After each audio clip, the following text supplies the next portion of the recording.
Ang mga pangunahing tangke ng labanan o MBT na siyang pinagsasama ang malakas na kanyon, makapal na proteksyon at sapat na liksi para tawirin ang kahit anong lupain na iharap ng labanan ay mga simbolo ng makabagong digmaan. Unang lumitaw ang mga ito noong unang bahagi ng Cold War nang talikuran ng mga hukbo ang pagkakahati-hati sa magagaan, katamtaman at mabibigat na tangke pabor sa mga disenyo na kayang gawin ng lahat. At mula noon, sila na ang bakal na gulugod ng pwesang panlupa, dumadagundong sa mga disyerto, nagtatago sa mga gubat at gumagapang sa masisikip na lansangan ng lungsod. Pero hindi lahat ng MBT ay ginawa ng pantay-pantay. Kaya ngayon, iraranggo natin sila base sa tunay nilang kalagayan sa 2025.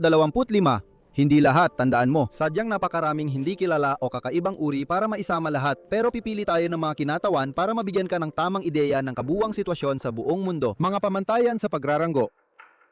Una, para sa pagiging bukas, linawin natin kung paano natin huhusgahan ang mga tangke dahil hindi ito parang top trumps. Ang tangke na may pinakamalaking numero sa tabi ng baril o lakas kabayo ay hindi otomatikong panalo ngayon. Sa halip, ang gagawin natin ay huhusgahan natin ang kaugnayan nila sa makabagong labanan. Sino ang unang nakakakita? Sino ang unang nagpapaputok? Unang kumapatay, pinakamahusay na napapanatiling buhay ang mga tauhan at kayang panatilihing lumalaban ng isang hukbong totoong umiiral sa totoong mundo. Dahil dito, titingnan lang natin ang mga tangke na aktwal na nasa serbisyo hanggang ngayon, may mga tauhan, may mga piyesa sa sistema at tuloy-tuloy ang pagsasanay. Yung mga prototype na technical na tinanggap sa serbisyo pero tatlo lang sila at mga katulad nito, hindi natin isasama ngayon. At para mas madaling maintindihan, hinati namin ang mga tangke sa apat na magkakaibang antas. Top tier, middle tier, bottom tier at may dagdag pa kaming bonus na tatalakayin mamaya. Kaya gets mo na siguro at dahil hindi mo naman pinanood to para marinig kaming magpaliwanag tungkol sa methodology, kundi para marinig kaming mag-nerd out sa mga astig na war machines, tapusin na natin ang qualifying at simulan na natin to. Ang top tier.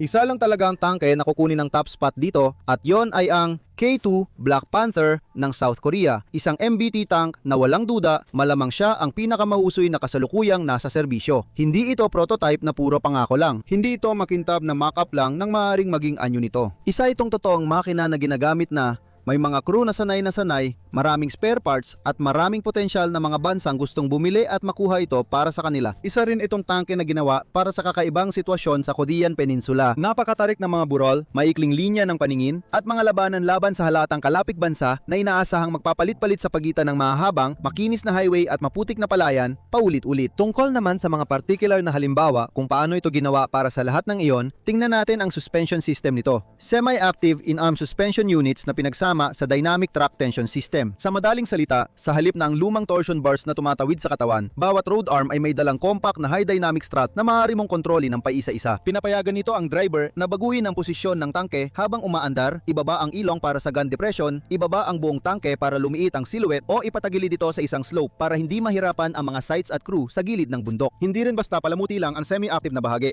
Ang buong sistema ay automatikong tumutugon sa lupain at mano-manong inaayos ayon sa mga input ng driver. Ang firepower ay nagmumula sa 120 mm na CNO8 pangunahing kanyon na dahil sa Basel Star na Basel style autoloader ay kayang mapaputok na hanggang 15 rounds kada minuto ayon sa pinakakaraniwang binabanggit na bilang. Diyos ko, ibig sabihin nito ay bawat 4 na segundo. Mayroon din itong two-flame stabilization. Ibig sabihin hindi ito naaapektuhan ng pag-uga pataas at pababa, unang axis at pag-uga pakaliwat pakanan, pangalawang axis. Pero ang kakayahan ito sa particular ay hindi naman talaga bihira at naging pamantayan na ito simula pa noong dekada 1960. Gamit ang mga tangke tulad ng Amerikanong M60A1, British Centurion, Mark 10 at Soviet T-62.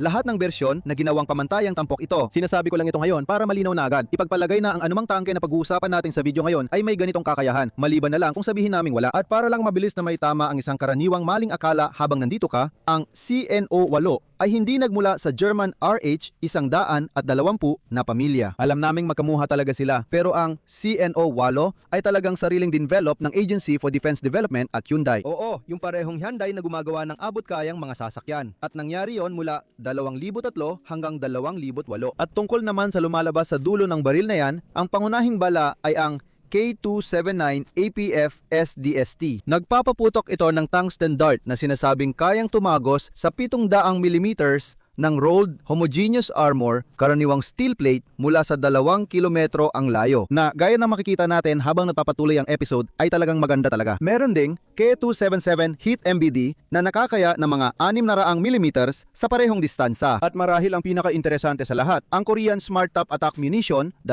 o K-Star M2 na sa madaling salita ay isang fire and forget na top attack round na pinapaputok mula sa kanyon. Ang projectile ay inilulunsad sa isang nakatakdang lugar, naglalabas ng sensor-fused submunition na bumabagal gamit ang drogue at auto-rotating chute. Gumagamit ng millimeter wave radar na pinagsama sa infrared para umikot, mag-scan at kumpirmahin ang isang armored na target. At pagkatapos ay nagpapaputok ng tantalum liner, explosively formed penetrator, diretso pababa sa bubong. Natunog ay sobrang komplikado at astig. At kaya rin itong gawin yon sa layo na hanggang 8 kilometro na may minimum na 2 kilometro. Para sa mga sensor, ang K2 ay may lahat ng maaaring hilingin ng isang modernong commander ng tangke. Ang fire control system nito ay fully digital, kayang otomatikong makita at subaybayan ang mga target at nagbibigay ng impormasyon sa thermal imager ng gunner at panoramic sight ng commander. Kaya kung may hindi mapansin ang isang crewman, malamang na mapapansin ito ng isa pa. Pero ang pinakamagandang kagamitan sa lahat ay dapat ang hard kill protection ng K2 o mas malawak, ang Active Protection System o APS nito. Kung nagtataka ka, ang APS ay anumang set ng sensors at countermeasures na pumipigil sa mga paparating na banta bago pa man tumama sa sasakyan. Dalawang klase rin ang APS. Ang nabanggit na hard kill systems ay pisikal na humaharang at sumisira o nagpapalayo ng mga paparating na bala. Kaya nilang harangin ang isang projectile at pabagsakin ang warhead mula sa ere. At ang soft kill systems naman ay hindi nagpapabagsak ng mga bagay. Pero sinusubukan nilang lituhin, bulagin o iligaw ang paparating na sandata.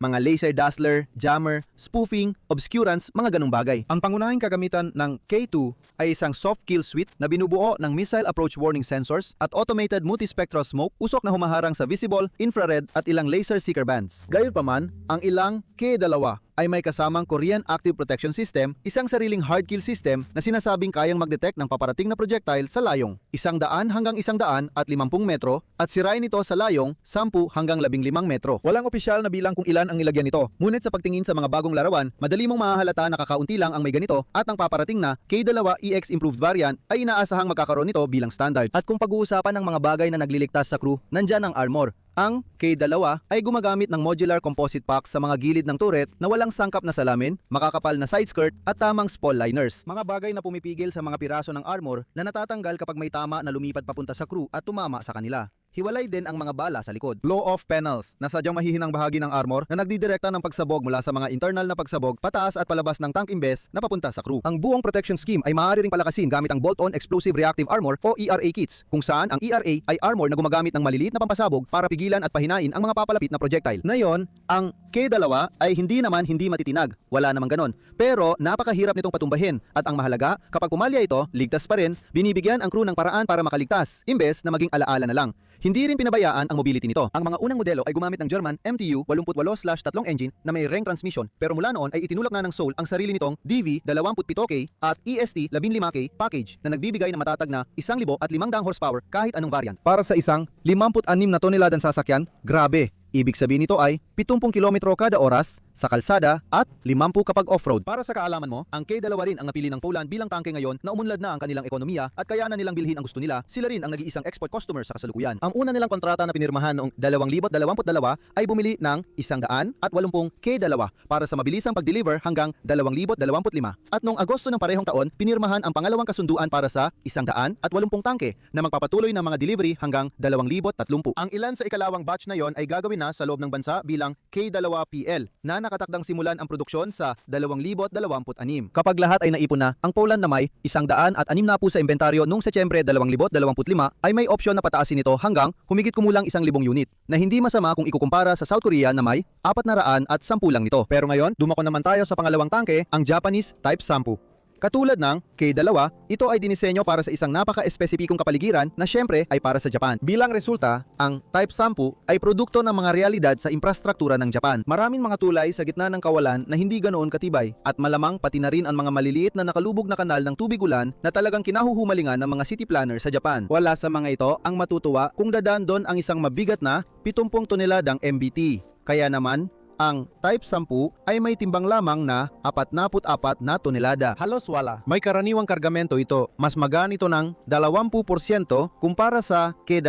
Ayon sa mabilisang kalkulasyon at mas magaan pa sa ilan sa mga makikita natin mamaya. May mga tunay na malalaking tangke. Ang Type 10 ay may hydro-pneumatic suspension din at tulad ng katapat nitong Koreano na i-adjust ito para sa taas ng sasakyan pati na rin sa pagyuko paabante at sa gilid. Lahat ito ay pwedeng gawin habang umaandar, alinman sa automatiko o sa pamamagitan ng computer o partikular ng driver. Isang bagay na tila mas mahina kumpara sa K2 ay ang lakas ng makina. Ito ay 1,200 horsepower kumpara sa 1,500. Binibigyang diin namin ang salitang tila dahil sa mas magaan na timbang ng Type 10, ang Mitsubishi diesel engine na nakalagay dito ay kayang itulak ito hanggang sa pinakamataas na bilis na 70 km kada oras sa kalsada. Ang firepower ay nagmumula sa sariling gawang 120 mm na kanyon ng Type 10. Sa tingin namin, ganun namin ito isasalin. Medyo pilit pakinggan nga lang. Siguro pwede nating bigyan ng mas astig na pangalan. Gawa ng Japan Steelworks, ito ay pinapakain ng isang Basel-style autoloader na sobrang bilis kaya nitong magpaputok ng isang bala kada 3.4 na segundo sa ilalim ng perpektong kondisyon o 17.6 na bala kada minuto. Baka hindi pa yan gaanong mahalaga sa'yo ngayon, pero habang nagpapatuloy tayo sa listahan na yung araw, makikita mong sobrang bilis talaga niyan. Ibig kong sabihin, oo, tangke yan na nagpapaputok ng bala ng tangke kada 3.5 segundo. Diyos ko, grabe talaga. Lahat din ng inaasahan mong nakakabit sa baril na yan sa antas na ito ay nandoon na. May modernong digital fire control system, sight ng gunner na may thermal imaging at eye-safe laser rangefinder, independent panoramic sight ng commander na may thermal imaging, top-of-the-line na ballistic computer para sa lahat ng kalkulasyon, lahat ng magagandang bagay na yan. Maganda rin ang proteksyon. Ang mismong plating ay gawa sa advanced modular composites na may spall protection. Dagdag pa ang bolt-on side packs at skirts para sa mas mataas na antas ng banta. Ang wala ito, gayunpaman, ay ERA at Hardkill APS. Ang una ay usapin lang ng doktrina. Ang Japanese Self-Defense Force, ang militar ng Japan, ay nagbibigay diin sa pakikipaglaban ng infantry na malapit sa kanilang armor. Kaya hindi nila gusto ang ideya ng mga sumasabog na panel sa kanilang mga tamke sa malinaw na dahilan. Sa halip, pinipili nilang tiyakin na ang base composite armor ay talagang epektibo. Inaayos pa ang kakulangan sa Hardkill APS ayon kay Kagamoto Kenji, isang dating opisyal na nakausap ng J-Defense. Ayon sa kanya, ang mga mataas na opisyal ng militar ng Japan ay kasalukuyang tinatalakay kung aling sistema ang pipiliin. Ang hindi mo makikita sa Type 10 ay anumang bala na kasing lupit ng KS-TAM-2 ng South Korea. O mayroon itong matitibay na APF-SDS at heat rounds. At may usap-usapan tungkol sa programmable airburst ammunition na ginagawa pa lang pero wala pa sa ngayon. Sa paraan ng fire and forget, bumabagsak ang penetrator sa bubong ng turret mula sa 8 kilometro ang layo. Grabe ang tagas na yan. Pero kung saan talaga namumukod tangi ang Type 10 ay kung paano ito ginawa para sa digital battlefield mula pa nung umpisa. Ang 10NW Command Control, Communications, Computers and Intelligence o 4CI system, nito ay nangangahulugan ng isang platoon ng Type 10 ay maaaring magbahagi ng targeting data babala sa banta at sensor feed sa totoong oras. Hindi lang sa isa't isa, kundi pati na rin sa impanterya at mga sumusuportang unit. Sa aktual na paggamit, ginagawa nitong isang node ang tangke sa mas malawak na network ng firepower na nagbibigay daan dito na makakita ng mas malayo, makareact ng mas mabilis at mas malakas tumama kaysa sa aakalain mo batay lang sa mga nakasaad na espesifikasyon nito. Sa totoo lang, ang K2 ay may ganitong kakayahan din. Kinapos lang tayo ng oras para pag-usapan ito. At sa katunayan, dahil napakahalaga nito, kaya't itinuturing ng ilan na ang K2 at Type 10 lang ang tanging ika-4 na henerasyong MBT na kasalukuyang nasa serbisyo. Pakitandaan lang ang salitang ilan dahil ang konsepto ng ika-4 na henerasyong MBT ay nakakagulat na sensitibong paksa. Sa madaling salita, ang termino mismo ay unang ginamit ni Stephen Sewell noong 1978 sa isang edisyon ng US Army Armor Magazine. Gayunpaman, nagbigay siya ng mahigpit na saklaw ng taon bilang kanyang mga definisyon. 1920 hanggang 1945, una, 1961 hanggang 1980, ikatlo, at iba pa. At ang ganitong balangkas ay tumagal lang ng 5 minuto dahil syempre, iba-iba ang naging pag-unlad ng mga tangke ng bawat bansa sa iba't ibang paraan para sa iba't ibang dahilan at sa iba't ibang panahon. Sa halip na yon, ang ginadamit na definisyon ay nakabase sa teknolohiya ng isang tangke at sa kakayahan nito, kung saan ang isang US Army Science Board Study Team ay nagbigay sa atin ng maikling definisyon noong 2019 na halos tumutugma sa kung paano karaniwang ginagamit ang termino. Mataas na kaligtasan ng crew sa pamamagitan ng panloob na paghihiwalay, isang toretang walang tripulante o halos walang tripulante na may autoloader, integrated na hardkill APS at advanced na ERA at isang lubhang digitalisado at magkakaugnay na arkitektura. Tulad ng sinabi namin, sensitibo at mainit na pinagtatalunan ang paksang ito. Halimbawa, ang Directorate of Land Strategic Concepts ng Canada ay kumikilala lamang ng 3 henerasyon ng MBTs. At sa parehong paraan, mas gusto ng maraming European analyst na pag-usapan ng kasalukuyan laban sa susunod na henerasyon ng mga disenyo kaysa magtalaga ng malinaw na ordinal na mga label. Dahil nga hindi sabay-sabay ang pag-unlad ng teknolohiya sa bawat bansa. Sige, ngayon na pag-usapan na natin ang mahalagang bagay na yon, siguro naman ay naiintindihan mo na kung bakit inilagay namin ang Type 10 sa ibaba ng K2. Malinaw na isa itong napakagandang MBT, walang duda na kabilang sa pinakamahusay sa mundo. Pero sa ngayon, mukhang mas kaunti lang talaga ang kakayahan nito, kahit papaano. Pero may isa pang pananaw tungkol dito. Tagumpay sa pag-export o ang kakulangan nito sa kaso ng Type 10. Samantalang, ang K2 ay nakakuha ng isang talagang masigasig na customer at na hindi natin nabanggit kanina, marami pang bansang posibleng gumamit nito, kabilang ang Armenia, Egypt, Morocco, Romania at Slovakia. Wala pang napakita ng interes sa Type 10. Sinasabi ng ilan na hindi ito maaaring i-export ng Japan dahil sa mga restriksyon pagkatapos ng ikalawang digmaang pandigdig na tuluyang nagbabawal sa pag-export ng armas. Pero ang hindi napapansin ng marami ay ang mga restriksyon na yon ay inalis noong 2014 nang ipinatupad ang tatlong prinsipyo sa paglilipat ng kagamitan at teknolohiyang pangdepensa at lalo pa itong niluwagan noong Marso 2024. Normal na talaga ang sitwasyon ng Japan ngayon at dahil sa tatlong prinsipyong yon, maaari na silang mag-export ng armas basta't hindi ito lalabag sa anumang particular na kasunduang pinasok ng Japan. Oo, maaari nilang export ang Type 10 pero wala pang gustong kumuha nito at hindi dahil mahina ang tangke mismo, parang pinaghalo ng timing at kung bagay ba talaga. Una sa lahat, ang Type 10 ay ginawa lang sa maliliit na batch para sa loob ng bansa at wala itong linya para sa pag-export o suportang infrastruktura na handang gamitin. Ang mga disenyo nito tulad ng mas magaan na timbang, modular na armor at high drop pneumatic suspension na nakatune para sa mga tulay at kalsada ng Japan ay solusyon sa mga problemang Hapones. Pero hindi ito agad na nakakaakit sa mga gustong bumili na naghahanap ng pinakamataas na proteksyon at bigat na karaniwan sa nito. Dagdag pa dyan, mukhang mataas ang presyo nito kumpara sa mga kakumpetensya. Ayon sa mga pampublikong ulat, nasa mataas na dulo ng gastos ng MBT ang presyo nito habang ang mga katunggali tulad ng K2 TALGUW o second hand na Leopard 2 ay may kasamang offset deals at subok na logistics. At sa huli, noong niluwagan ng Hapon ang kanilang export rules noong 2014 at muli noong 2024, puno na ang pandigdigang merkado ng mga Leopard, Abrams at ngayon ay K2, mga tangke na may matatag ng produksyon, mga training program at mga support package. Sa madaling salita, dumating na muli ang Japan sa puno ng merkado at ngayon ang unang kalahok mula Europa ang kagalang-galang na Leopard 2. At sasabihin ko sa inyo, mahirap pumili kung aling Leopard 2 talagang dapat naming pagtuunan ng pansin dahil marami-rami na rin sila. Hindi rin namin pwedeng gawing simple ang lahat sa pagpili ng pinakabago na siyang variant na A7 dahil kahit doon may ilang sub-variant at mga kaugnay na disenyo pa. Halimbawa, nandyan ang 2A7V, ang pinakamaraming nagawang pinakabagong bersyon na may 104 na na-convert at na-deliver nung huling bahagi ng 2023 at ang 2A7A1, isang batch ng 17 A7VS. Nilagyan ito ng trophy hardkill APS system na gawa sa Israel. Sa 2024 at ang 2A8, ang pinakabagong modelong nasa pagbuo pa, na magkakaroon ng trophy bilang standard na kagamitan. At dahil kasalukuyan silang umorder ng 123 trophy systems, inaasahan din na makakakita tayo ng 123 A8 kahit sa ngayon. Kaya A7V na lang ang gagamitin natin dahil iilan lang sa mga tangke ang pasok sa mga panuntunang itinakda natin. At dahil dyan, ano nga ba talaga ang binili ng Germany para sa sarili nila gamit ang A7V? Sa madaling salita, isang seryosong pag-refresh ng alamat ng Cold War. Mananatili ang baril na gawa ng Rheinmetall na 120 mm, pero ang baril ay ang mas bagong L55A1 high pressure model na may mas matibay na bakal kaya mas mataas ang kayang presyon. Ginagamit din ng A7V nang husto ang kakayahan nitong tiisin ang mas malalakas na pagsabog kumpara sa mga nauna nito. Gamit ito ang balang DM73 APF SDS. Isang bagay na tanging L55A1 lang ang kayang paputukin dahil sa mas mataas nitong pressure tolerance. Nakakainis. Ang brochure ng bala, hindi biro, totoo talaga yon, ay hindi nagbibigay ng tiyak na datos ng penetration, pero kadalasan ay may karaniwang datos naman. Karaniwang binabanggit ang bilang na 650 hanggang 760 mm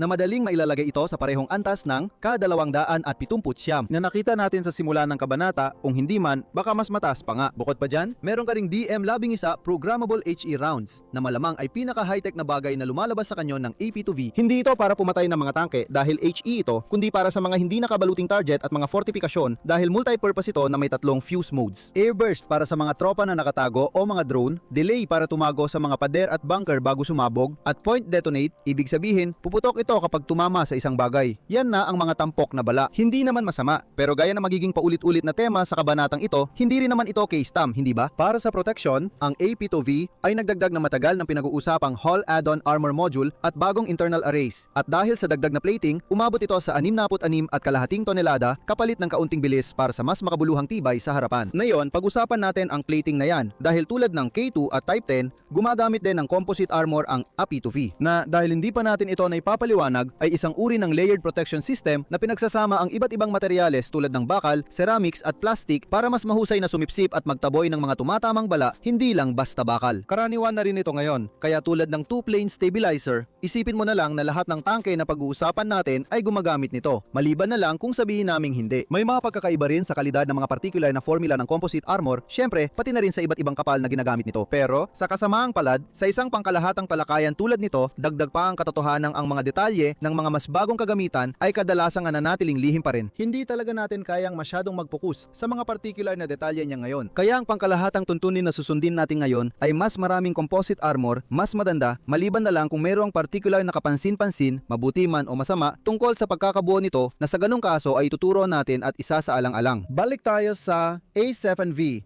meron itong mga karaniwang makabagong teknolohiya, bagong thermal para sa gunner at commander, inayos na driver's sight stack at pinahusay na komunikasyon at networking. Pero gaya ng sinabi na natin, walang hard kill APS sa modelong ito. At kung pag-uusapan ng mga bagay na wala ito, isa na doon ang tagumpay sa export. Wala, as in wala talagang ibang bumili ng A7V maliban sa German Army. Makikita mo na may ilan na nagsasabing bumili ang mga Danish ng ilang dosena, pero sinuri namin ito at hindi sila bumili. Ang binili lang nila ay mga normal na A7. Ang A7V ay isang upgrade na partikular para sa Bundeswehr. Bibigyan pa rin natin ito ng consolation prize dahil kung titingnan mo kung sino ang mas malawak na gumamit ng Leopard 2, ang sagot sa tanong na sino ang gumamit ito biglang nagiging oo. Sa kabuuan, karapat-dapat ang A7V sa ikatlong pwesto, isang napakagandang kanyon na may potensyal pang umunlad, maayos at makabagong mga sight at networking, matibay na armor at malinaw na plano para sa mga susunod na upgrade. Ito ang tamang paraan ng modernisasyon. Humanap ng paraan para manatiling mahalaga ito ngayon. Tapos, gamitin ang mga espesyal na teknolohiya para sa susunod na pangmatagalang bersyon. At ngayon, nasa ika-4 na pwesto ang Israeli Makava, particular ang Mark 4M na variant. Ito rin ay dinevelop upang matugunan ang napaka-espesipikong mga operational na pangangailangan, lalo na sa pakikipaglaban sa ibang mga tangke sa malalawak at patag na disyerto. Pero igit pa doon, lalo na sa napakadelikado at particular na mga kondisyon ng urban warfare kung saan halos sigurado na sa bawat deployment sa isang paraan o iba pa ay mapupunta ito sa Gaza Strip. At ang isang urban na kapaligiran ay isa sa pinakamalalang kondisyon na pwedeng kaharapin ng isang tangke. Bawat eskinita ay maaring maging linya ng putukan. Bawat bubong ay perpektong lugar para sa isang ambush. Bawat sibilyan ay posibleng nagsasagawa ng pagmamanman at ang pinakamasama sa lahat, halos wala kang espasyo para gumalaw habang hinaharap mo ang lahat ng yon. Siyempre, ang Mark 4M ay may mga espesyal na pagbabago para harapin lahat ng yon.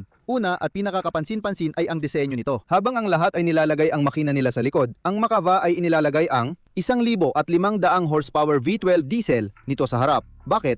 Dagdag na proteksyon din yon, hindi ba? Alam ng Israeli Defense Force na sa parehong labanan sa lungsod at disyerto, kadalasan ay mula sa harap ang mga putok at sa paglalagay ng makina sa harap, mas marami ng bakal ang nasa pagitan ng bala at ng malambot, sensitibo at mahal palitan na crew. Ang makinang ito at bigat ay nagbibigay rin dito ng disente, pero hindi nangungunang bilis na 64 na kilometro kada oras sa kalsada. At dahil nailagay ang makina sa harap, nagkaroon ng espasyo sa likod, kaya nagawa nilang maglagay ng troop compartment sa likod nito, kaya naging kakaibang uri ng MBT na parang hybrid ng infantry fighting vehicle ang Mark 4M. Dahil dito, ginawa rin nila itong sobrang laki, kaya mas komportableng mailalagay ang mga sundalo sa loob. At dahil mas malinaw ang larawan kaysa salita, imbes na sabihin namin kung gaano ito kalaki, ipapakita na lang namin sa inyo gamit ang larawang ito ng mas naunang modelo ng Merkava na kinunan namin sa Royal Tank Museum sa Amman, Jordan. Halos pareho ang sukat nito sa Mark 4M at para sa inyong kaalaman, isang British Challenger, isa ang katabi nito. Kaugnay nito, hindi mo rin masasabi na magaan ang Mark 4M dahil karaniwang sinasabi na nasa 65 tonelada ang tipikal na bigat nito sa labanan at ayon sa ilang sources mula sa Israeli Defense Force, umaabot pa raw ito sa humigit kumulang 80 tonelada. Malaking bahagi ng bigat na iyon, gaya ng inaasahan mo base sa laki nito, ay dahil sa balute at hindi nagtipid ang mga Israeli pagdating dito. Ang pangunahing konstruksyon nito ay isang modular composite package, tinatawag na door-to-ladder armor, mga patong ng bakal, ceramics at iba pang espesyal na materyales na parang magic sandwich na napapahirap sa shape charge o kinetic penetrator. Eksaktong uri ng bagay na ipuputok ng isang mandirigmang Hamas mula sa dulo ng Yasin launcher na halos kasing epektibo lang ng utot sa loob ng wind tunnel. Gumamit din sila ng modular na disenyo kung saan ang mga panel ay madaling palitan sa labanan dahil kahit ang pinakamagandang armor ay bumibigay rin kapag sobrang tama. At sinigurado nilang makapal lalo ang bubong. Ibig bang sabihin nito ay mas mabigat kumilos ang Mark 4M kumpara sa ibang MBT? Oo, totoo yan. Pero ang maneuverability ay parang pang 50,000 lang sa listahan ng prioridad ng mga Israeli na designer. Sa halip dahil sa Gaza Strip, ang pinakaimportante sa kanila ay ang kaligtasan.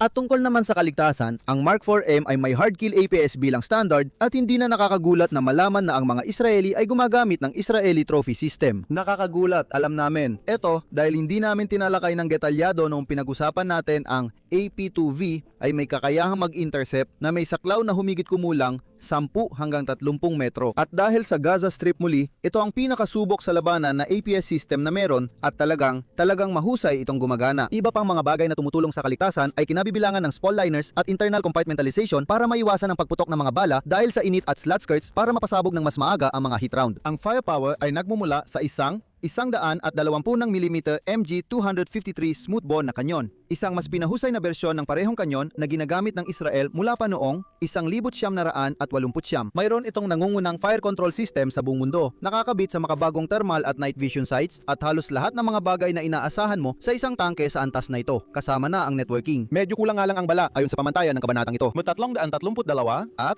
338 APF SDS rounds na kayang tumagos sa humigit kumulang 600 mm ng plate armor sa 2 kilometro. Ang M337 AGTF rounds ay high explosive rounds na sumasabog sa itinakdang distansya, katulad na nakita natin sa naunang DM11 at M325 na normal na heat round. Kita mo, ang ibig kong sabihin, wala namang masyadong bago dito, di ba? Pero kaya nitong magpadala ng matinding laser-guided na anti-tank missile sa baril na kayang umabot hanggang 8 kilometro. Sa export naman, wala. Pwede kang gumili ng mga naunang Merkava kung gusto mo. Pero yung Mark 4M, wag mo nang tanungin ang Israel. Tinatago nila yon para sa sarili lang nila. Sa totoo lang, kahit yung lumang Merkava sa Amman na nabanggit natin ay tila sensitibong usapan pa rin. Kahit na maganda na ang samahan ng mga Israeli at Jordanian ngayon, kung tutuusin, marami pa ring Israeli na naglalatala ng mga artikulo tungkol sa posibleng banta sa seguridad kung ibibigay nila ito. Kaya naman, ang ika-4 na pwesto ay napunta sa Mark 4M na walang duda ay isang napakagaling na tangke at malamang ang pinakamahusay sa mundo pagdating sa kaligtasan ng crew. Pero ito ba ang pinakamahusay sa lahat? Hindi, masyado itong espesyalisado. Ito ba ang pinakamahusay na tangke sa Israel? Oo, walang duda. At ngayon sa ika-5 pwesto, ang ipinagmamalaki ng Amerika ang M1 Abrams A2 SEP V3. Isipin mo ito bilang sukdulang bersyon ng paboritong recipe ng Amerika. Kumuha ng subok na matibay at matatag na katawan, lagyan ng napakahusay na situational awareness at ikonekta ito sa isang data-driven na nervous system. Ang matalino dito ay halos lahat ng mahika ay nasa loob. Ito pa rin ang Abrams na kilala mo, pero yung mga mahalagang bahagi ay pinalevel up pa. Unahin natin ang firepower, 120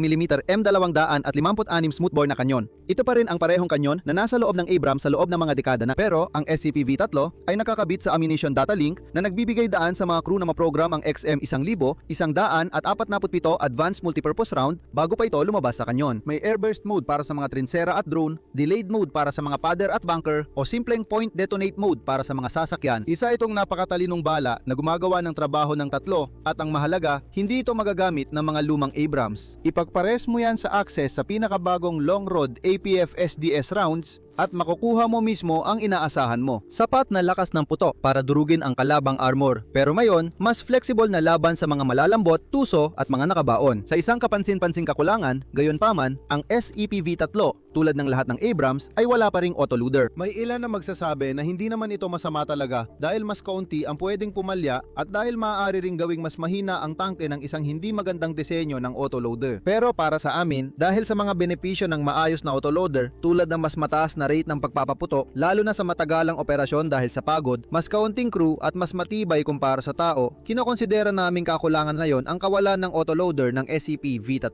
Ang proteksyon ang laging naging lakas ng Abrams at dito ang namamayani ang SCP V3. Makukuha mo pa rin ang hiwalay na imbakan ng bala sa mga armor-plated na lalagyan na may blow-off panels at mabibigat na composite arrays na dahilan kung bakit kilalang mahirap patayin ang mga crew ng EMISA. Pero ang SCP V3 ay nagdadagdag pa ng mga pampalakas sa ilalim at bubong ng tangke, pati na rin ng mga updated na spall liner na pinahusay ng 2 dekadang karanasan mula sa mga IED at mga top attack na panganib. Pinakamahalaga sa lahat, ang ilan sa mga ito ay may kasamang trophy hard kill APS na yon. Ayon kay Leonardo DRS, ang distributor ng trophy sa US, 4 na brigada raw ang may ganito, na sa aming tankya ay nasa 350 na individual na tangke. Kasama rin ito sa kasalukuyang digital networking backbone ng militar ng US. Kaya ang isang SEP V3 na platoon ay hindi lang 4 na tangke na lumalaban ng 4 na magkakahiwalay na labanan. Ito ay 4 na node sa loob ng gumagalaw na sensor-to-shooter web. Sa totoo lang, sapat na ito para mapasama ito sa pinakamataas na antas dahil napakahalaga ng kakayahang ito. Lahat ng iba pa ay parang bonus na lang talaga. Pagdating naman sa mobility, tulad ng lahat ng Abrams, ayos din ito. Nagmumula ito sa kagalang-galang na AGT, 1,500 turbine engine na nagsilbi sa buong pamilya ng Abrams mula na magsimula silang gamitin noong 1980. Maayos ang makinang ito, gumagawa ng 1,500 horsepower, kaya ganon ang pangalan. At kahit mas malakas uminom ng gasolina kumpara sa malalaking diesel engine, kaya nitong tumakbo gamit halos anumang nasusulog na likido. Diesel, jet fuel, gasolina, kerosene, langis para sa pampainit ng bahay, kahit ano pa. At nagbibigay ito ng maayos na pinakamataas na bilis na 72 kph. Nakakagulat din na tahimik ito. Karapat-dapat at kagalang-galang ang pwesto nito sa pinakailalim ng pinakamataas na antas. Sana isang-ayon ka. Isa itong pambihirang tangke. Kulang lang ito sa mga talagang magagarang kagamitan at kakayahan na nakita natin sa mga tulad ng K2. Isang huling punto tungkol sa SEP V3 bago tayo magpatuloy. Huwag mo isipin na dahil pamilyar ang itsura nito, hindi na ito bago. Ang Abrams ay palaging paunti-unting nagbabago, palitan ng mas mahuhusay na sight, dagdagan ng mas matibay na armor, ayusin ang network, ulitin. Ang SEP V3 ay ang pilosopiyang yon sa pinakamagaling nitong anyo at ito ang dahilan kung bakit nananatiling mahalaga ang tangke laban sa mga bagong disenyo kahit ano pa ang unang tingin mo. At iyan lang ang oras na maaari nating ilaan para sa top tier, nakakalungkot man. Kaya ngayon, simulan na natin ang bonus na usapan na binanggit namin kanina. Ang mga premyo para sa kulelat.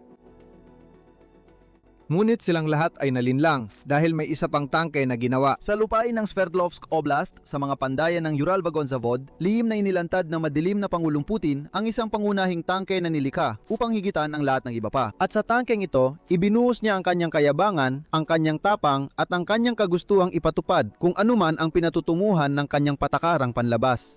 Isang martir na may isang braso upang mamuno sa kanilang lahat. O sa mas simpleng salita, gusto ni Putin na paniwalaan mo na ang video hanggang ngayon ay puro kalokohan lang at na ito, ang T-14 Armata, ang pinakadakilang MBT sa buong mundo. At sa unang tingin, kung tutuusin, maintindihan mo kung bakit niya ito pinapalaki. Dahil ang T-14, noong unang ipinakita sa mundo, noong 2015 Moscow Victory Day Parade, ay talagang mukhang malaking bagay. Isang turret na walang tao sa loob, isang armored crew capsule na kayang maglaman ng 3 tao, hard kill APS gamit ang Afghanit system na may kasamang soft kill radar scrambling, isang modular multilayer composite armor system sa katawan nito kasama ang ERA at isang nakakatakot na 2A82-1M 125mm smoothbore na kanyon. Grabe, may mga bulong-bulungan pa ng isang 152mm na uri ng kanyon. Sa mga sumunod na modelo, malalaki rin ang mga ipinagmamalaki nila tungkol sa bala nito dahil ang 282-1M ay dinisenyo para magpaputok ng mahahabang APF SDS. Vacuum rounds kasabay ng karaniwang heat at may mga pahayag na ang mahaba at matulis na penetrator ng vacuum ay kayang tumagos sa higit 900mm ng plating sa 2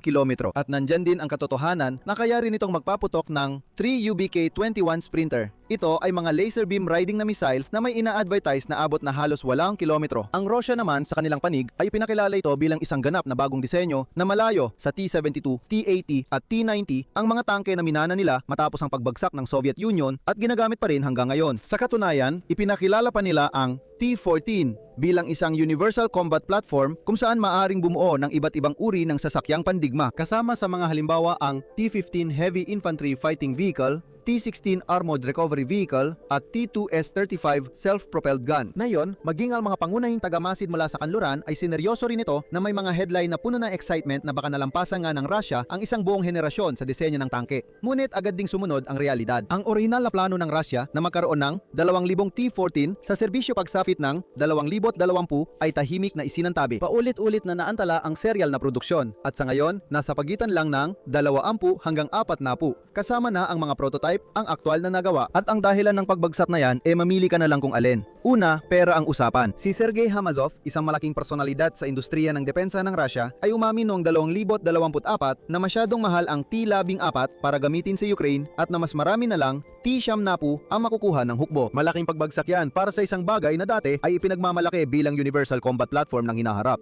Pangalawa, industriya. Ang Ural Wagons ng Ural-Vagon-Zavod na ang pabrika ay nakalaan sana para gawin ng mga ito ay matindi pa ring umaasa sa mga dayuhang makina at apektado ng mga parusa at supply. Dahil sa kaguluhan, mas madali para sa kanila na gumawa na lang ng mga upgrade ng lumang T-72 at T-70 kaysa mag-mass produce ng isang bagong disenyo. Pangatlo, teknolohiya. Ang bagong makina at transmisyon ng Armata ay palaging may problema sa pagiging maaasahan. Ang pinakakilalang pampublikong paglabas ng tangke hanggang ngayon ay noong tumirik ito sa gitna ng Red Square. Kaya hindi mo masasabi na handa na talaga ito, hindi ba? Pang-apat, imahe. Ipinagyabang sandali ng media ng Russia noong 2023 na ang T-14 ay sumabak na sa labanan sa Ukraine, ngunit agad din nila itong binawi nang walang mapatunayang ganoong pangyayari. Diretsahang sinabi ng Western Intelligence na hindi pa talaga na ipapadala ang T-14 sa Ukraine. Ang totoo, hindi kayang tiisin ng Kremlin kahit gumagana at may sapat na bilang ang mga ito na makita ang kanilang prestiyosong proyekto na masabugan lang ng isang drone mula AliExpress na nagkakahalaga ng 50 pound na may lumang Soviet era na pampasabog na tinaapala pagtanggalan lang ng duct tape sa ilalim. Hindi. Mas mainam na itigil muna ang pagdevelop nito at balikan na lang sa hinaharap kahit na matagal pa yon mangyari. At syempre, may mga mas mahalagang prioridad. Sa isang digmaan ng pag-ubusan, kailangan ng mga general ng Russia ng libu-libong tangke, hindi ilan lang. Para sa konteksto, halos 4,135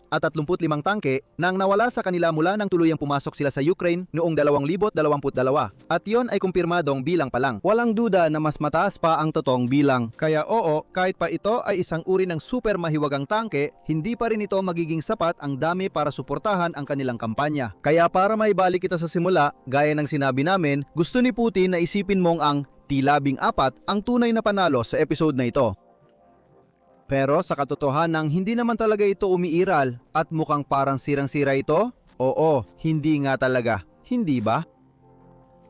May isa pang tangke na kailangan nating pag-usapan sa kabanatang ito at ito ang laruan ng kataas-taasang pinuno ng Demokratikong Republikang Bayan ng Korea, ang iginagalang na Marshal Kim Jong-un, ang Chonma-2 na dating kilala bago pa sinabi ng Pyongyang ang tamang pangalan nito bilang M2020. Ngayon, pinag-iisipan talaga naming ilagay ito sa gitnang antas dahil sa totoo lang, walang dahilan para pagdudahan na hindi ito ayos sa pinakamasamang kaso. Ang problema ay napakakaunti lang talaga ng tiyak nating alam tungkol dito, kaya hindi magiging akademiko para sa amin na gawin yon. Kaya narito ito, ipinapakita para sa pagsusuri sa seksyong annex ng iba pa. Sa simula, narito ang gusto ng Pyongyang na makita mo. Isang katawan na may 7 gulong sa gilid na mas mahaba kaysa sa luma nilang Chonma at Pokpang na linya ng katawan. 125 mm mukhang kanyon, isang basal turret na may bolt-on na armor modules at 2 kanister sa gilid ng turret para sa Balisar 3 na anti-tank missiles, isang lokal na bersyon ng kornet ng Russia. Mayroon ding mga kahon at butas sa harap at gilid ng turret na mukhang mga sensor na karaniwang nilalagay para sa APS suite. At sa mga sumunod na pagpapakita, may mga nakakabit na era bricks sa turret at sa gilid ng hull. Sa madaling salita, dinisenyo ito para magmukhang modernong MBT at tila hindi naman ito masamang pagkakahalintulad. Pinagtitibay pa ito ng Pyongyang sa kanilang mga pahayag. Halimbawa, noong Marso 2024 nang si Kim Jong-un Jr. ay nagkaroon ng TASS tungkol dito bilang bahagi ng isang mock battle, pinuri ng Korean Central News Agency ang lakas ng atake nito at tinawag itong pinakamakapangyarihang tangke sa mundo. Talagang masasabing masigasig ang kanilang mga salita.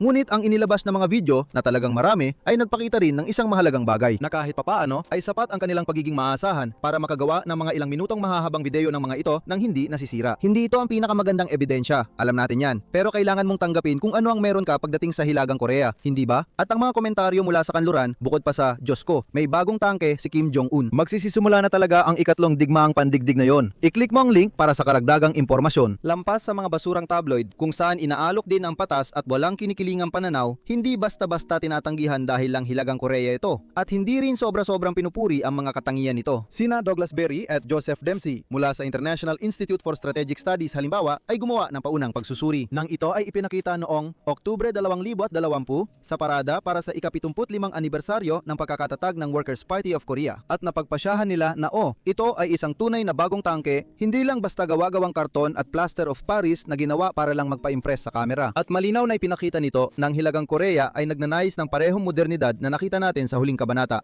Ang mahalagang salita dyan ay nagnanais. Mukhang may potensyal ang lahat, pero kung walang tamang datos, nasaksihan at napatunayan sa aktual na paggamit sa ehersisyo, isang halimbawa sa kanluran na pwedeng suriin at sukatin ng aming grupo, mga ganong bagay. Sa huli, imposibleng pag-usapan ito sa kahit anong maikling paraan. Gayunpaman, kung tatanungin mo kami, hindi namin iniisip na puro palabas lang ito. Ipinapakita yon ng mga larawan mula sa Korean Central News Agency na maaari mong ihalintulad sa satellite imagery. Ang pangunahing planta ng tangke ng North Korea sa Kusong, malapit lang sa lugar kung saan nagpunta ang iginagalang na Marshal para sa kanyang munting pamamasyal, ay sumailalim sa isang uri ng pagpapalawak ng huling bahagi ng 2022 hanggang 2023. Sigurado ba tayo na ito ay para sa produksyon ng Chonma-2? Ibig kong sabihin, kahit na may mga larawang ganito na lumalabas, hindi tayo sigurado. Pero hindi rin natin pwedeng isantabi, hindi ba? Pero maging realistiko tayo. Sa isang banda, ang paggawa ng North Korea ng isang medyo maayos na tangke ay hindi nakatang-isip lang. Hindi na ito ang North Korea noong panahon ng tatay mo. Ito na ang North Korea na kayang bumuo ng mag-isa ng mga ICBM na may dalang sandatang nuclear at kayang umabot sa kontinental na Estados Unidos. Unidos. Aminado, kaya nilang gumawa ng kakaunting bilang ng mga surface warship na mukhang kaya makipagsabayan sa ilan sa pinakamagagaling mga tila advanced na konsepto ng sandata ng infantry na nagpagulo sa mga kanluraning bansa at posibleng mga UAV na katumbas ng American Global Hawk. Oo, maaaring mauwi lang ito sa ganon at kung tatanungin mo kami, malamang ganon nga ito. Isang pinahabang katawang hango sa T-62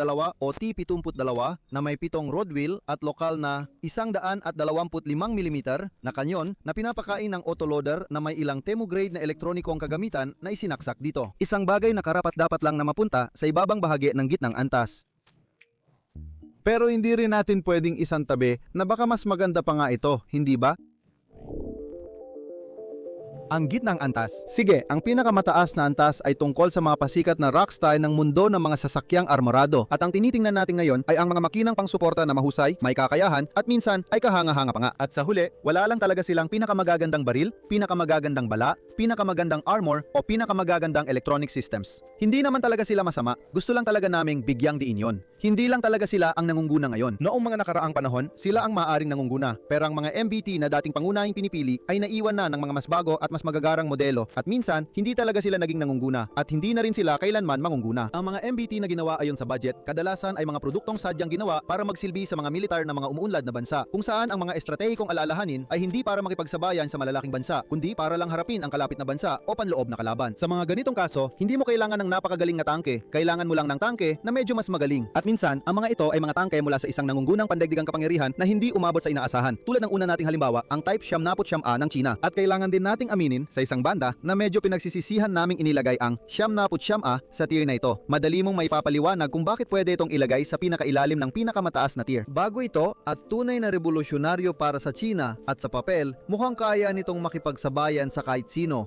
Pero heto ang problema. Hindi naman talaga kilala ang Sina sa paggawa ng mga tangke kaya mahirap magbigay ng tiwala agad. At higit sa lahat, hindi pa rin nagamit ang 79A sa totoong labanan na pwedeng magalis ng aming pagdududa. Hanggang mangyari yon, magiging maingat muna kami sa aming opinyon. Pero sa technical na aspeto, kahanga-hanga talaga ang 79A. Mayroon itong Type 78 na 125 mahalmang smoothbore na kanyon, isang pinahusay na bersyon ng lumang Soviet. 246 na ngayon ay nakakabit na sa isang digital fire control system. May autoloader ito, 3 ang crew, at kayang magpaputok ng 10 bala kada minuto na hindi na masama. Ang DTC 10125 APF SDS na bala ang pangunahing sandata at ipinagmamalaki ng mga Chinese source na kaya nitong butasin ang 850 hanggang 760 mm ng rolled homogeneous steel sa layo na 2 kilometro. Pero ayon sa mga independent leak, salamat sa War Thunder community, ang totoong bilang ay nasa 600 at 80 hanggang 700 mm lang. Talagang napakadelikado pa rin ito at may hahambing kung hindi man mas madaling pa sa marami sa mga long road kinetic penetrators na tinalakay natin sa nakaraang kabanata. Bukod pa dyan, may hit at HE na mga bala, pati na rin ang isang missile na inilulunsad ng kanyon na umaabot ng 5 kilometro kaya't napakalawak ng kakayahan nito. Ang proteksyon ng baluti ay binubuo ng mga layered composites na sinusuportahan ng mabigat na explosive reactive armor sa harapan. Bagaman ang mga gilid at likuran ay nananatiling mas mahina. Mayroon din itong laser dazzler bilang bahagi ng soft kill APS nito. Bagaman nananatiling tanong kung gaano ito kaepektibo. Gayunpaman, napakahusay ng mobilidad nito. Ang 1,500 horsepower na diesel na nagtutulak ng 55 tonelada lamang ay nangangahulugan ng 76 na kilometro bawat oras sa mga kalsada. Kaya ito na hindi lang ang pinakamabilis na MBT na nakita natin ngayon, kundi pati na rin ang pinakamabilis sa buong episode na yung araw. Kaya, maaring nantataka ka bakit hindi ito kabilang sa top tier kung ganon? At isa na rito ang usapin ng survivability. Tulad ng mga ninuno nitong Soviet, ang carousel autoloader ng 79A ay nag-iimbak ng bala sa ilalim ng sahig ng Tor. Isang disenyo na kilala sa mga malalalang pagsabog ng bala. Ang mas manipis nitong side armor ay maaaring maging isang napakalaking problema talaga. Sabi ng Beijing na isa itong maingat na pinag-isipang kompromiso, pero hanggat hindi ito nasusubukan sa totoong labanan, hindi talaga natin malalaman ng sigurado. At wala ring hard kill APS na siguradong makakatulong sana para tumaas ang tsansa nitong umangat ng tier. Pero dapat din nating bigyan ng kredito ang China. Sa mga nagdaang taon, eksakto, nung panahong wala namang nangyayaring anumang mahalaga sa Tiananmen Square, gumagamit sila noon ng mga luma at sira-sirang disenyo ng Soviet mula sa unang bahagi ng Cold War na iniwan sa kanila para subukan nilang i-modernize ng sarili lang nila. Matapos silang magkagalit ng Moscow tungkol sa mga detalye kung paano nga ba dapat pagsamahin ang komunismo. Ilan sa mga ito ay makikilala natin ng mas maayos sa susunod na kabanata sa totoo lang. At mula ron hanggang sa 79A, sa loob lang ng ilang dekada ay napakalaking pag-unlad. At para maging mas patas pa, ang paparating na 79B na punong-puno ng mga magagarang bahagi tulad ng 2 hard kill APS system bilang standard, gaya ng ipinapangako nito, ay may potensyal na maging isang world-class na MBT na talagang namumukod tangi. Susunod ang T-80, particular, ang BVM na baryantang Ruso. ang T-80 ay palaging naging paborito at pinagmamalaking tangke ng mga Soviet, habang ang T-72 ay ang murang tangke para sa mga conscript at ang T-64 naman ay ang komplikadong eksperimento na puno ng problema. Ang T-80 naman ang mabilis. Ang tangke na pinapagana ng turbine na parang hot rod ay ginawa para rumagasa sa buong Europa bago pa man makapaganda ang NATO. May saysay, iyon noong dekada 70 at 80 kung kailan ang doktrina ng kanilang militar ay kung sumiklab ang ikatlong digmaang pandaigdig, sana maipadala agad ang karamihan ng kanilang mga nakabaluting puwersa hanggang English Channel bago pa makapagpadala ng malalaking puwersa ang US sa kontinente. Matagal nang hindi binabanggit ang ganitong mga taktikal na hangarin sa Kremlin. Ngunit ngayon na ito ay pag-aari na ng malayang Russia, ang layunin ay mas simple na lang. Gamitin kung ano ang iniwan ng mga dayuhan sa atin para kahit paano ay mapanatili ang estado bilang isang makapangyarihang bansa. At dahil dito, isinilang ang BVM, isang upgrade package mula 2017 na idinisenyo para manatiling kapani-paniwala sa panahon ng mga drone, mga missile na pang-atake at satellite surveillance. Ang kanyon ay nananatiling 2.40 is size na 125 mm smoothbore gun na ginagamit ng halos lahat ng Soviet at Russian MBT mula pa noong 1970s na pinapakain ng carousel autoloader na parehong inaasahan at lihim na kinatatakutan ng bawat miyembro ng crew. Kaya pa rin itong iputok ang Siam M11 Siam Reflex Missile hanggang 5 kilometro na nagbibibay dito ng abot na hindi na pinapansin ng mga kanluraning tangke. Pero ang malaking pag-upgrade ay nasa optics at electronics. Ang Sosna U thermal sight, digital fire control at isang pinahusay na stabilizer. Ang proteksyon ay naiangat na rin. Wala na ang malalaking Contact 5 era blocks. Ng dekada 80, pinalitan na ito ng relic sa buong katawan at tore. Isa itong malaking pagbuti laban sa mga makabagong tandem charge ATGM at marami na ring BVM na yon ang may dagdag na cage o roof kits bilang proteksyon laban sa mga drone. Dayunpaman, wala itong APS na ganung klase. Ang Russia sa kasulukuyan ay hindi kayang magbigay o tustusan ng mga ganitong bagay ng tuloy-tuloy. Pero maganda naman ang mobilidad nito. Ang GTD 1250 turbine engine ay nagbibigay pa rin ng 1,250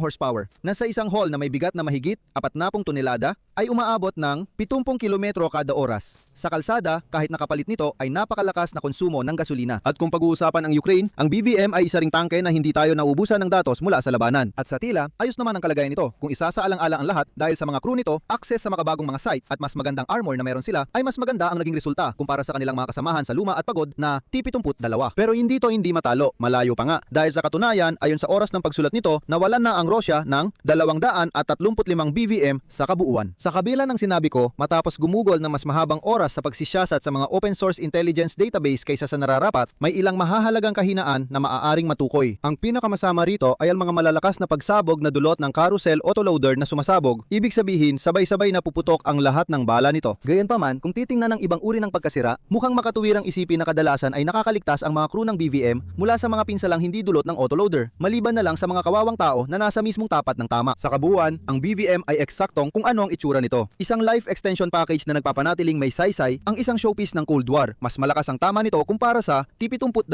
na kadalasan nitong kasamang lumalaban. Mas mabilis itong gumalaw kaysa sa maraming Western MBT. At dahil sa mga makabagong sight, kaya nitong makakita at makaputok na parang isang makabagong MBT. Pero dahil sa pagiging matakaw nito sa gasolina, kakulangan ng kahit anong uri ng APS o makabagong networking capabilities at ang palaging sugal sa autoloader, hindi talaga ito umaabot sa pinakamataas na antas. At dahil pinag-uusapan natin dito ang T-80, narito pa ang isa, ang Ukrainian T-84 Oplot M variant. Huwag mag-alala, kahit sa pangalan, derivative pa rin ito ng T-80. Tinasan lang ng mga Ukrainian ang numero nang nagsimula silang gumawa ng sarili nilang bersyon noong dekada 90. Iba talaga ang naging paraan ng mga Ukrainian sa modernisasyon kumpara sa nakita natin sa ginawa ng mga Ruso. Dahil habang ang BVM ay parang paunti-unting pagbabago lang na hindi binabago ang mga pangunahing sistema, ang Oplat M ay mas malalim ang mga ginawang pagbabago. Halimbawa, wala na ang turbine engine. Pinalitan ito ng 6 na silindrong opposed piston 6TD2 na diesel engine na may 1,200 horsepower. Kaya medyo mas mababa kumpara sa 1,250 ng BVM. At sinasabi nating pinalitan, pero kung gusto talaga nating maging eksakto, ito ay dahil lang sa ang Oplot ay isang modifikasyon ng T-80UD variant mula dekada 80 na unang gumamit ng diesel engine imbes ng orihinal na turbine. Pero lumilihis na tayo sa usapan. Pinalitan din nila ang lumang tor na gawa sa cast construction. Ibig sabihin, ginawa mula sa isang piraso gamit ang tinunaw na metal na ibinuhos sa isang hulmahan, pinalitan ito ng welded na tor. Maaring sabihin na ito ay isang downgrade dahil ang pagkakaroon ng welded na bahagi kaysa sa isang simpleng buo ng metal ay nakakaroon ng mga bahaging pwedeng bumigay kapag binabaril. Pero para sa mga Ukrainyano, ito ay isang pinag-isipang desisyon dahil pinayagan silang iwasan ang pangangailangan para sa napaka-espesyal na mga pasilidad na pang-industriya. Kailangan para mag-cast ng mga tor at maglagay ng ilang blowout panel sa disenyo na nagpapababa ng panganib ng malalang pagsabog na dulot ng autoloader. Kaya masasabi ng karamihan na sulit ang naging kapalit. At kung pag-uusapan ng mga paraan para hindi mapatay ang crew, ang Oplo TM ay punong-puno rin ng Duplit Era, isang layered reactive system na epektibo hindi lang laban sa shape charge rounds, gaya ng heat at iba pa, kundi pati na rin sa kinetic penetrators. Dahil sa isang particular na formula na kayang sirain ang rod. Medyo limitado ang kakayahan nito kumpara sa tradisyonal nitong gamit pero kapansin-pansin pa rin ito. Sa loob, nakikinabang ang crew sa PNK6 na optics na may tunay na panoramic commander sight na may independent thermal at day channels, na sa wakas ay nagbibigay sa isang tangke na may Soviet na pinagmulan ng uri ng hunter-killer workflow na matagal nang tinatamasa ng mga crew ng NATO. Isang lokal na hard kill suite ang Zaslin ay inialok din kahit na hindi ito nailagay sa lahat ng tangke. Pareho pa rin ang baril kaya huwag kang mag-alala tungkol doon. At paano nga ba sila nag-perform sa mga labanan? Sa madaling salita, nagamit na sila sa totoong labanan pero napakakonti at limitado lang ang paggamit sa frontline at sa ngayon, kakaunti lang ang bilang ng mga ito at maingat na ginagamit imbes na gamitin ng maramihan. Ipinakita ng Ukraine sa publiko na may isa silang Oplot M na ginagamit sa labanan kasama ang ikatlong Tank Brigade sa Kharkiv Front noong Agosto 2024 na nagpapatunay na ginagamit talaga ito sa aktibong operasyon. Pero hanggang doon lang ang masasabi natin nang hindi umaasa sa puro haka-haka at mga kaduda-dudang source. Sa totoo lang, kulang talaga sila sa mga ito. Hindi ito naging malaking prioridad bago ang pananakop at lalo na ngayong pagkatapos kung saan ang mga alalahanin ay kailangang mas agarang tugunan. Ang Oplot na mga subvariant na ginawa para sa militar ng Thailand na may ilang bahagyang pagbabago sa loob ay ginamit din noong Hulyo 2025 sa mga sagupaan sa hangganan laban sa Cambodia. Ngunit kahit alam nating totoo ito dahil sa mga larawang tulad nito, ang mga tiyak na detalye kung ano ang ginawa nila at kung kumusta ang naging lagay nila habang ginagawa yon ay nananatiling mailap sa ngayon. At iyan ang dahilan kung bakit pinili naming ilagay ang Oplat M sa ibaba ng BVM. Sa disenyo pa lang, gusto sana maping ilagay ito sa mas mataas pero ang BVM ay may sapat na datos para patunayan na mahusay itong gumagana. Ang Oplat sa ngayon ay hindi pa natin masasabi ang ganoon. Susunod, ang pagbabalik ng dati nating paborito, ang Leopard 2 pero yung mga luma. Naalala mo nung sinabi namin na ang sagot sa tanong na sino ang gumagamit ng Leopard 2 ay oo, ito na yon. Partikular, ang A4, A5 at A6. Ang interesado tayo ngayon na kahit ipinakilala noong 1985, 1995 at 2001 ay patuloy pa rin ginagamit ng maraming armored regiments sa buong mundo. At hindi rin basta-basta dahil kahit matanda na sila, nag-aalok pa rin sila ng matitibay na katawan, maayos na ergonomics at isang kanyon na kahit anong bakal ay kayang butasin. Para sa mabilisang kasaysayan, ang paglipat mula A4 papuntang A5 ay nagdala ng kilalang wedge turret chicks at kabuwang pagbabago sa harapan at ang paglipat naman sa A6. Isinama ang L55 na bersyon ng RHR 120 mm smoothbore cannon na bahagyang mas mahaba para tumaas ang muzzle velocity at pinayagan ng mga crew na magamit ang tamang makabagong kinetic penetrator. Mga bala tulad ng DM53 at DM63 na marami rin ang binigyan ng software upgrade na kailangan para magamit ang DM11 Airburst HE rounds kung papayagan ng budget. At gaya ng sinasabi natin, kahit matanda na ang mga Leopard na ito, ay ganap pa rin silang mapapakinabangan sa makabagong labanan. Dinala ng Canada ang mga A6 sa Afghanistan dahil mismo sa kanilang proteksyon laban sa mga mina at mga pagbabago para sa kaligtasan ng crew at ginamit nila ito ng husto. Ang Denmark naman ay gumamit ng mga A5 sa Helmand sa loob ng maraming taon na may mga dagdag na kagamitan matapos ang ilang mahirap at madugong karanasan. Ganon din ang nangyari kamakailan sa Ukraine. Nagpadala ang Germany at mga kaalyado ng mga A6 sa Ukraine noong Marso 2023. At oo, dahil sa halos magkapantay ang puwersa sa digmaang yon, may ilan na ring nawala, 13 lahat-lahat na talagang inaasahan namang mangyayari. Pero madalas na nakakaligtas ang mga crew, madalas ding nahihila pabalik at naaayos ang mga katawan ng sasakyan. At ang kanyon ay patuloy pa ring nakamamatay mula sa malayuan. At pareho lang ang sitwasyon sa mga A4 ng Ukraine. Pero syempre, medyo mas mahina lang sila. 28 na ang nawala, pero kakaunti lang ang naitalang pagkawala ng crew at kapag hindi ito nasisira, talagang nagagamit ito ng husto laban sa mga Soviet tank na siya talagang dinisenyo para sirain. Hindi ko sinasabi na walang tunay na kahinaan dahil siguradong meron. Ang thermal imagers at battle management system ay nagkakaiba-iba depende sa gumagamit. Maraming A5 at A6 na fleet ang gumagamit pa rin ng lumang komunikasyon at iba pa. Pero yan mismo ang dahilan kung bakit nasa ganitong antas ang mga legacy Leopard 2. maganda pa rin sila pero hindi na sila ang pinakamahusay ngayon. At kung ang mga lumang Leopard ang maasahang pinaglumaan ng Europa, ang mga lumang Abrams naman ang katumbas nito sa Amerika. Libo-libo ang ginawa, marami ang nire-refurbish at tuloy-tuloy ang pangpapadala sa ibang bansa, partikular sa anyong M1A1 o M1A2. Ang mga export na Abrams na ito ay may parehong pangunahing disenyo gaya ng A2 Set V3 na tiningnan natin kanina. Ang 120 mm na smoothbore M256 na kanyon, matibay na kaligtasan ng crew gamit ang hiwalay na bala at blow-off panels at isang multi-fuel turbine na may sobrang lakas. Pero kadalasan, wala sila ng mga pinakabagong kagamitan na nagtutulak sa mga bagong SEP V3 sa pinakamataas na antas. Halimbawa, ang SET V3 ay may third generation thermal imaging para sa parehong gunner at commander na nagbibigay ng mas malinaw na pagtukoy sa malayong distansya, mas magandang contrast kahit masama ang panahon at mas malinis na pagkakakilanlan ng target. Ang mga export M1A1 gayunpaman ay karaniwang gumagamit ng mas luma na thermal imagers at kahit na ang mga M1A2 ay madalas may sariling viewer ang commander, kadalasan ay mas naunang henerasyon ito na kulang sa linaw. Simple lang ang resulta. Ang crew ng SET V3 ay makakakita, makakakilala at sa huli ay makakapatay bago pa magawa ng kanilang export na katapat. At pagkatapos, may usapin pa ng balak. Habang ang SET V3 ay merong ammunition data link na nagbibipaydan dito na gamitin ang bagong XM1100 at 47 XM1100 at 47 AMP na bala. Karamihan sa mga export na Abrams ay wala nito. Kaya nananatili silang gumagamit ng mga bala mula pa noong Cold War gaya ng HEAT at HE. Malakas pa rin ang kanilang tama pero wala silang ganoon kalawak na kakayahang umangkop sa iba't ibang sitwasyon. Isa pang malaking agwat ng henerasyon ang networking. Ang SET V3 ay bahagi ng kasalukuyang digital backbone ng US Army na may matibay na arkitektura na nagbibigay daan sa tuloy-tuloy na automatikong pag-target ng mga sistema sa isa't isa. Karaniwan, ang mga export na tangke ay nilalagyan lang ng mga lumang FBCB-2 na kagamitan sa pinakamaganda at ang iba pa nga ay walang tunay na network battle management. Sa praktika na usapan, ibig sabihin nito, ang SET V3 ay mga node sa isang live na data web, habang ang mga export na Abrams ay madalas lumalaban bilang mga self-contained na platoon na nakakonekta lang sa mas malawak na operasyon gamit lang ang simpleng radyo. Kahit sa mga bagay na tila maliit lang, mahalaga pa rin ang pagkakaiba. Halimbawa, ang SET V3 ay may pinahusay na power generation na nagpapahintulot dito na paganahin ang mga electronics nito sa silent mode nang hindi pinaandar ang turbine na nagpapababa ng thermal at acoustic signature nito. May kasama rin itong maayos na integrated na remote weapon station at mas malinaw na electronic diagnostics. Sa kabilang banda, ang mga export Abrams ay kadalasang nagbibigay ng manual na kapo na halaga. Sa kabuuan, napananatili ng export Abrams ang mga pangunahing katangian, ngunit nauhuli ito sa SET V3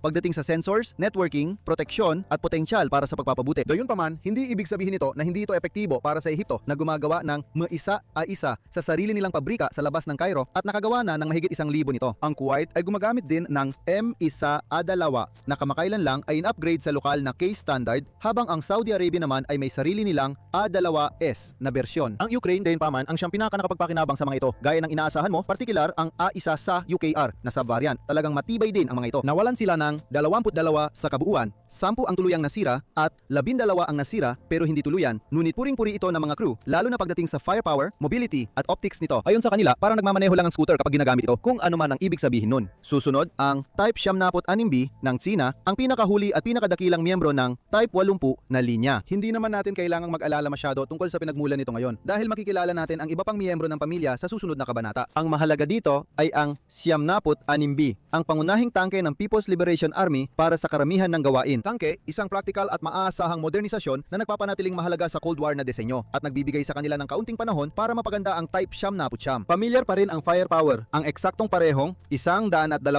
mm Type 78 na ginagamit din sa Type 79 na nakita natin sa simula ng kabanatang ito. At kahit na nakakabit ito sa mas mababang kalidad ng kagamitan kumpara sa mas batang kapatid nito, ayos pa rin ang mga tampok nito. Isang bagong digital fire control system, maayos na thermal sight para sa gunner at panoramic view para sa commander sa ilang modelo dahil hindi ito pangkalahatan. Tungkol naman sa mga bala na ginagamit ito, asahan na ang karaniwang EPF SDS, HEAT at HEFRAG, dagdag pa ang gun-launched ATGM para sa mga long-range na putok. Malamang kaya rin itong gamitin ang magarang DTC 10-100 at 25 rounds na nabanggit natin nung pinag-usapan ang Type 79. Pero wala pa tayong nakikitang kumpirmasyon tungkol dito. Sapat naman ang protection nito, may welded na tor at modular era array sa harap at gilid, mas makakapal na skirts at maayos na mga hakbang laban sa spoil at sunog sa loob. Standard din ang composite armor sa buong tangke. Katulad ng nakita natin sa Type 79, ginawa ito para harapin ang matitinding panganib sa labanan, kaya mas makapal ang armor sa harapan. Ang hindi mo makikita, syempre, dahil kahit ang 79A ay wala nito, ay ang hard kill APS. kaya ang survivability nito ay old school pa rin. Manatiling mababa, mabilis gumalaw at maglabas ng multispectral smoke para hindi ka makita. At kung makita ka man, sana sa harap katamaan. At dahil pinag-uusapan natin ang isang MBT na may lahing Soviet, sabay-sabay nating sabihin carousel autoloader. At dahil wala yung mga magagarang blowout panel modes na nilagay ng mga Ukrainian sa Oplot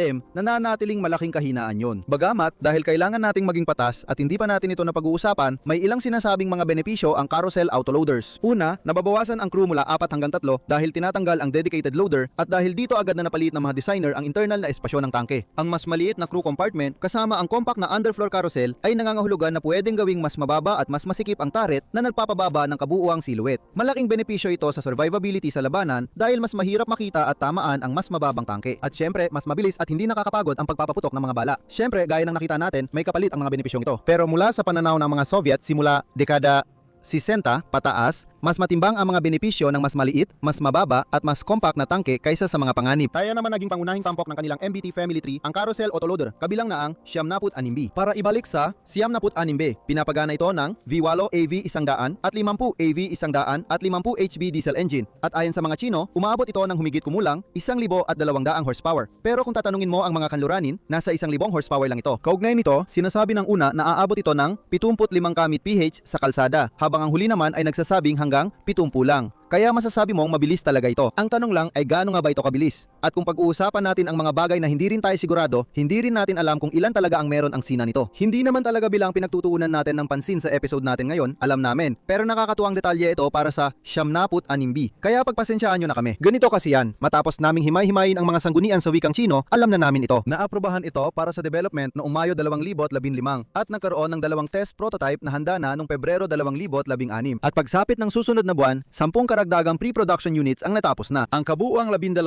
ay ipinadala upang irepresenta ang China sa 2016 tank biathlon sa Rusya, kung saan sila ay lumalabas taon-taon mula noon, maliban noon panahon ng pandemya. At mula roon, halos wala ng balita. Parang biglang nawala na lang ang 76B sa mundo. Nakapagtataka dahil sa parehong taon na yon, ang CCTV, isang pag-aari ng estado na Chinese media company, ay naglalabas ng mga dokumentaryo na puno ng magagandang komento talaga. Hindi rin ito lumalabas sa mga parada at ang tanging pampublikong pagpapakita nito na natuntun namin ay nung inilagay ito sa exhibition sa Zhuhai Air Show noong 2016. Tapos, noong 2020, bigla silang lumitaw sa mga ehersisyo kasama ang ika-71 Group Army at ika-78 Group Army na parehong karaniwang may type 79 ng iba't ibang klase at ilang mas luma pang 76A. Tapos nawala na naman. Kaya ano ba talaga ang nangyayari? Ang nag-iisang paliwanag na nahanap namin ay galing sa Sina News na nagsasabing nakakuha ito ng quasi-production certificate at pumasok na sa serbisyo noong 2021. At yun lang, wala nang balita pagkatapos tungkol sa pagpasok nito sa produksyon, wala ring sumunod na balita na ipinamahagi na ito sa mga unit. Wala talaga. Kaya inaakala namin na nasa serbisyo na ito at marahil ay may sapat na bilang na kung pagbabasehan ng 4 na taon ng produksyon. Pero pagdating sa eksaktong bilang, mukhang wala talagang nakakaalam maliban sa hukbong bayan ng pagpapalaya ng China. At sa kabuuan, yun lang talaga ang masasabi natin tungkol sa 76B. Kahit papaano sa loob ng format natin ngayon, mayroon itong maayos na kanyon na nagpapaputok ng maayos na bala, protektado ng maayos na armor na may maayos na mobilidad at nakakabit sa mga medyo makabagong sistema. Isa talaga itong typical na tangke sa gitnang antas. Sapat na sapat lang talaga ito. Ang mga nakaligtas. At ngayon, nandito na tayo sa pinakamababang antas na tinawag naming mga nakaligtas para ipakita na ang mga ito ay mga MBT na hindi na talaga nakikipagsabayan na yon. At sa totoo lang, nananatili na lang sa serbisyo ang mga ito dahil hindi kayang tustusan ng mga bansang gumagamit sa kanila ang pagpapalit sa mga ito. Hindi ibig sabihin na masama sila o mga bitag kamatayan talaga dahil kung gagamitin ng matalino, tingnan ang digmaan ng Russia at Ukraine para sa detalye, maaari pa rin silang maging mahalagang gamit sa labanan. Mas tungkol ito sa simpleng katotohanan na napag-iwanan na sila ng mas bago at mas advanced na mga modelo, kaya't masasabi talagang lipas na sila. Tungkol naman sa unang titingnan natin, ito ay ang T-72.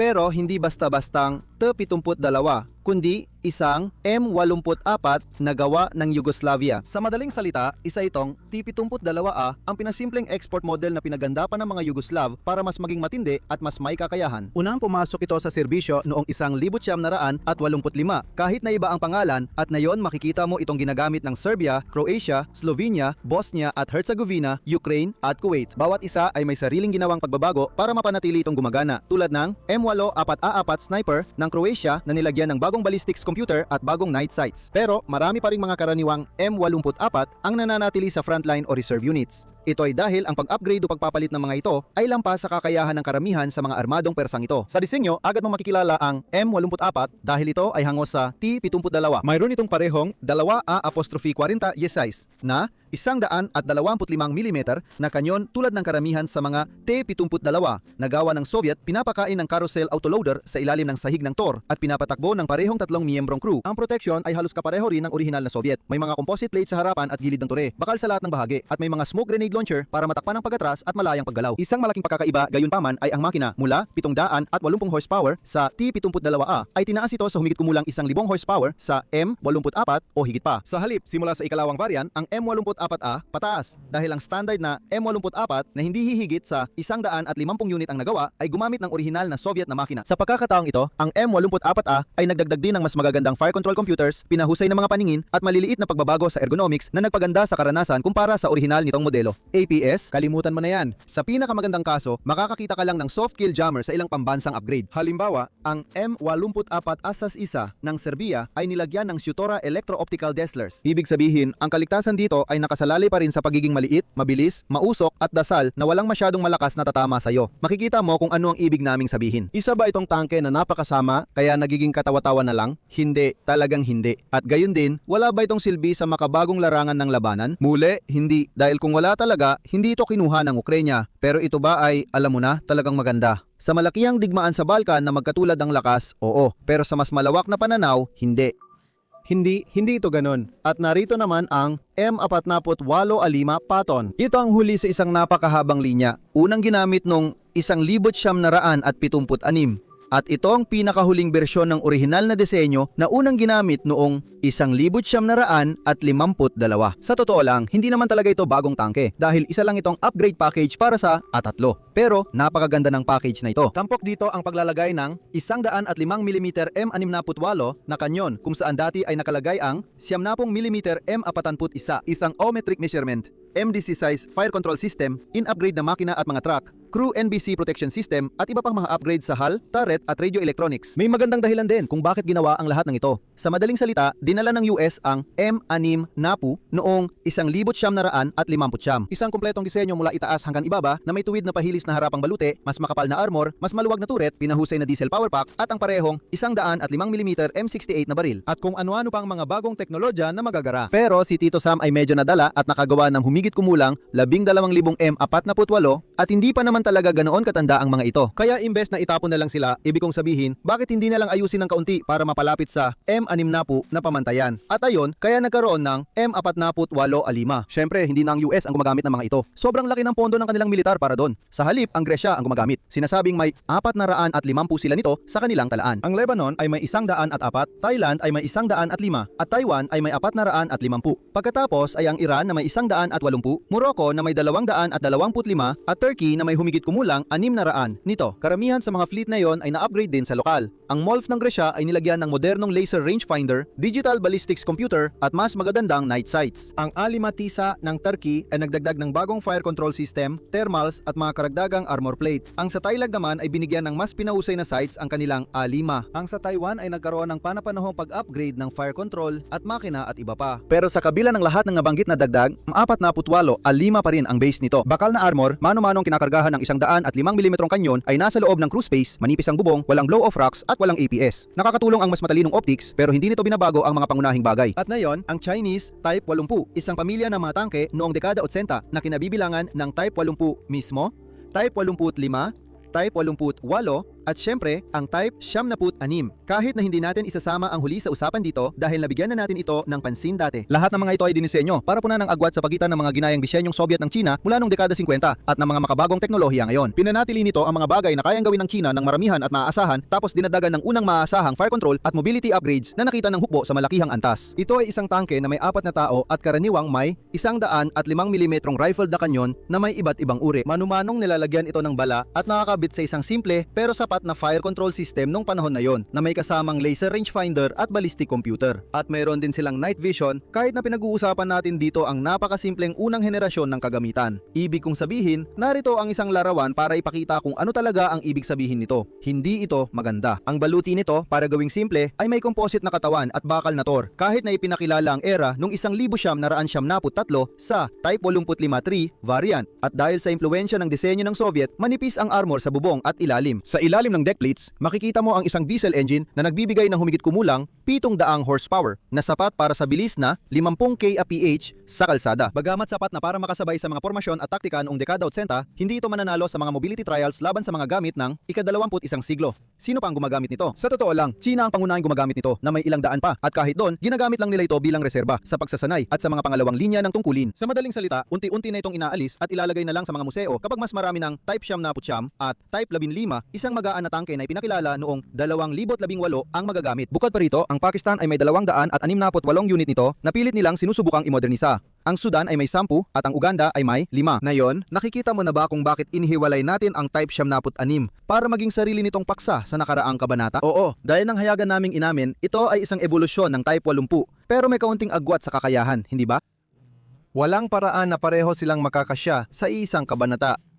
At dahil kailangan nating pag-ibahin ang mga variant dahil sa malaking agwat ng kakayahan, para sa susunod nating tangke, tingnan natin ang T-64, particular ang A model. Unang ipinakilala noong 1967, ang T-64A ay isang malaking bagay. Ito ang unang Soviet MBT na gumamit ng kilalang 2-26 na kanyon. At dagdag pa ito sa mga nauna nang ipinakilala sa karaniwang T-64 tulad ng full composite armor at ang kilalang carousel autoloader. Sa papel, ang autoloader na yon na napaka-catchy ng pangalang 6-10 ay kayang maglabas ng 8 bala kada minuto. Ang mobilidad ay nagmumula sa kakaibang opposed piston diesel, isang flat na 5 silindrong, 2 stroke na makina na nagbibigay ng humigit kumulang 700 horsepower at sa bigat na mga 38 tonelada. Kaya nitong umabot ng mga 70 kph sa kalsada. At totoo nga, napaka-advanced nito nung panahon niya. Kaya ang mga modernisadong T-64 ay nananatiling medyo kompetitibo hanggang sa kasalukuyan. Ang T-64BV model 2022 ng Ukraine, halimbawa, hindi mo na kailangang hulaan kung kailan ito inilabas, na may modernong optics, modernong komunikasyon at maraming ERA, ay mahusay ang performance sa pagtatanggol ng bansa. Sa katunayan, kahit ang T-64BV, isang Soviet na in-upgrade na variant na inilabas noong 1985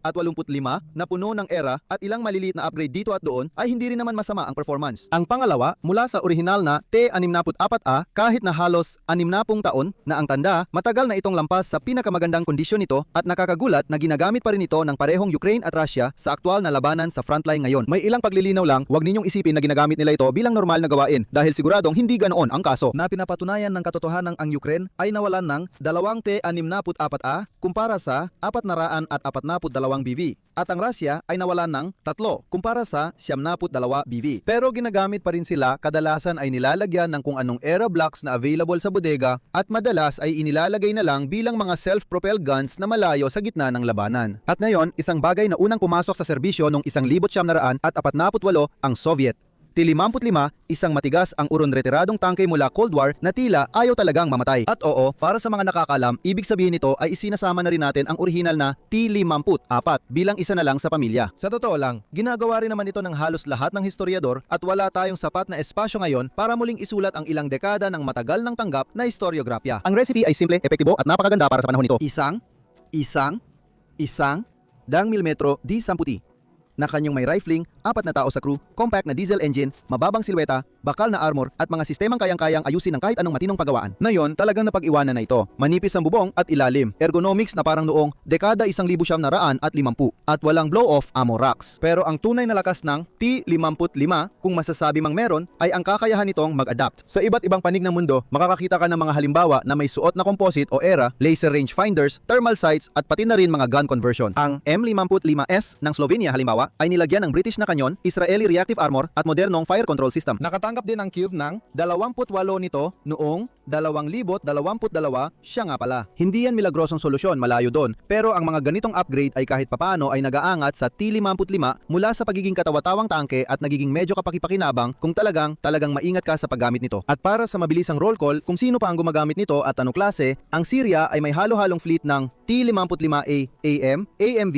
at MBS na nasa serbisyo pa rin. Dandan sa papel, marami ang na-upgrade gamit ang Contact One era at kaunting pagbabago sa mga sensor. Inilabas din ng Russia ang iba't ibang klase ng T55 mula sa imbakan noong 2023 at 2024 para gamitin sa Ukraine, habang ang Ukraine mismo ay gumagamit lang ng mga Slovenian M55S. Sa ibang bahagi ng mundo, pinapahaba ng Vietnam ang buhay ng kanilang T55 na inventaryo sa pamamagitan ng pag-upgrade nito sa M3 na pamantayan. Ang Safir 74 at Type 72Z ng Iran ay nananatili pa rin sa limitadong serbisyo, at sa buong Sub-Saharan Africa, makikita mo pa rin ang mga T55 sa Angola, Eritrea, Ethiopia, Uganda at iba pa. Kadalasan ay halo-halo ang kahandaan pero nakalista pa rin sa mga unit. Ang paggamit ng Russia at Ukraine ang pinakakawili-wili sa lahat dahil sila ang mga bansang nakaranas ng pinakamaraming labanan kamakailan. At lumalabas na ang mga regular na gumagamit ay hindi rin masyadong napapakinabangan ang mga ito dahil kahit sa Ukraine kung saan, aminin na natin, medyo nagkakagipitan na ang magkabilang panig, alam ng mga komander na wala talagang lugar ang T55 sa makabagong labanan. Makikita natin ito sa dami ng mga nasisira at kailangan talaga natin gawin ito dahil wala namang panig ang masyadong bukas sa pagbibigay ng bilang ng mga na-deploy na unit. Halimbawa, ang Russia ay nawala ng 16 na lahat-lahat, 2 na T54 T500 at 43M,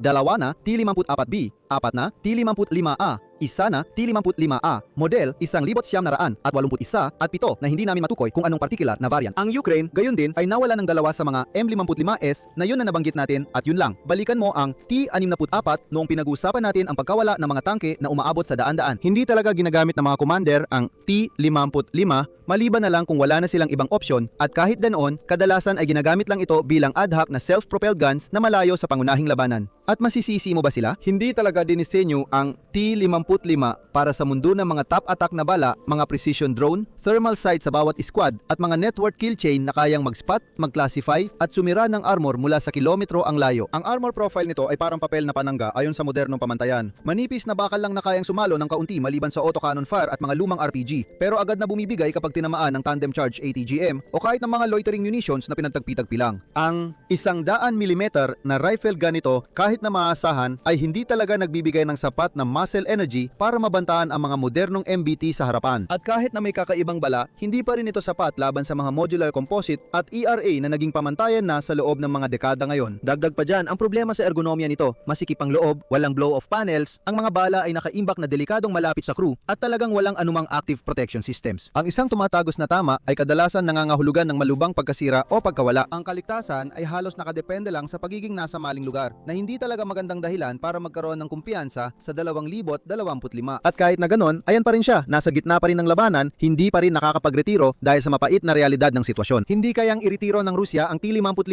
sa kasalukuyang sitwasyon. Kinukuha ng Ukraine ang kahit anong makukuha nila, at ang Angola, Eritrea, Ethiopia, Syria at Uganda, sa totoo lang, ay may mas malalaking problema na kailangang intindihin kaysa sa pagiging kompetitibo ng kanilang MBTs. At saludo rin sa Chinese, mga Type 50 si Chiam ng Chi na marahil ang pinakamasamang bersyon ng T55 sa lahat. Bakit nga ba? Kasi hindi naman talaga ito totoong T55 sa simula pa lang, kundi isang lisensyadong kopya ng T54E na agad namang inalisa ng suportang teknikal ng Soviet. Tingnan ang nauna naming sarkastikong komento tungkol sa hindi pagkakasundo kung gaano karahas dapat ang komunismo para sa karagdagang detalye tungkol dyan. At kung hindi pa sapat yon, dahil nagpasya si Mao na ang komunismo niya ay dapat talagang maging sobrang marahas, halos lahat ng matatalinong tao sa China na sana'y makakatulong sa paggawa ng mas maayos na Type 50 Siam ay patay na.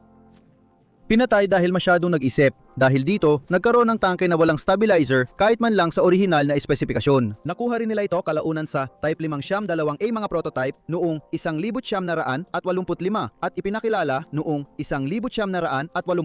Pero sa puntong iyon, gaya ng nakita na natin, isa nga lang itong pangalawang tangke. Bukod pa rito, mayroon din itong fire control setup na binubuo lang ng mga linya at numero sa optics. Kahit ang mga tamang T55, kahit papaano, ay may ballistic computer at kalaunan ay nagkaroon ng laser rangefinder. Wala rin kahit anong NBC protection. Muli, ito ay isang bagay na meron ang bawat tangke na nabanggit kanina sa episode na ito, kahit na medyo simple lang, pati na rin ang mga pamantayan sa pag-iimbak ng bala noong World War II. Ibig sabihin, isang sapat na malakas na sipa ay posibleng pasabugin ang buong tangke. At para mas lumala pa, idagdag pa ang makina na gustong matunaw agad-agad pagandar pa lang. At oo, may mga pagsubok na pagandahin sila dito at doon, pero mula sa pabrika, ganun na talaga sila. Sobrang sira. Ang Type 50 ay ginagamit pa rin ng hindi bababa sa Bangladesh, Cambodia, parehong Congo, Iran, Sudan, Tanzania at Zimbabwe. Conclusion at ang hinaharap.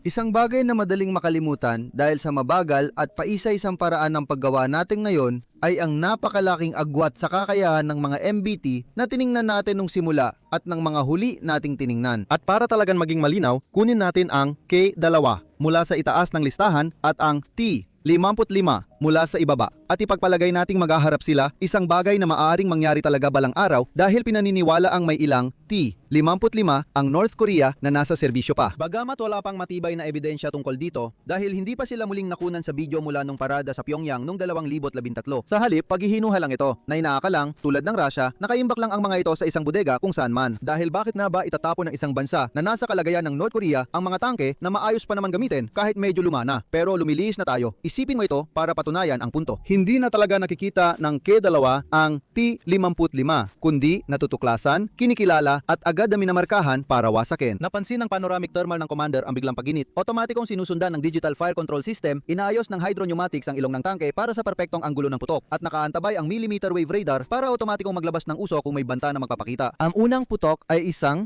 kadlawang-daan at 79 APF SDS mula sa CNO8. At kahit anong anggulo, tamaan nito ang T55, tuloy-tuloy lang ito, ginagawang retasong bakalang baluti at ginagawang parang pace ang sinumang nasa loob. Kung paputok ito sa gilid, malamang naipasok ng gunner ang isang bala diretso sa imbakan ng bala na nagdulot ng pagsabog ng buong T55 sa isang malaking apoy na parang bula. Ang kadalawa ay may sapat na katumpakan para magawa ang putok na yon.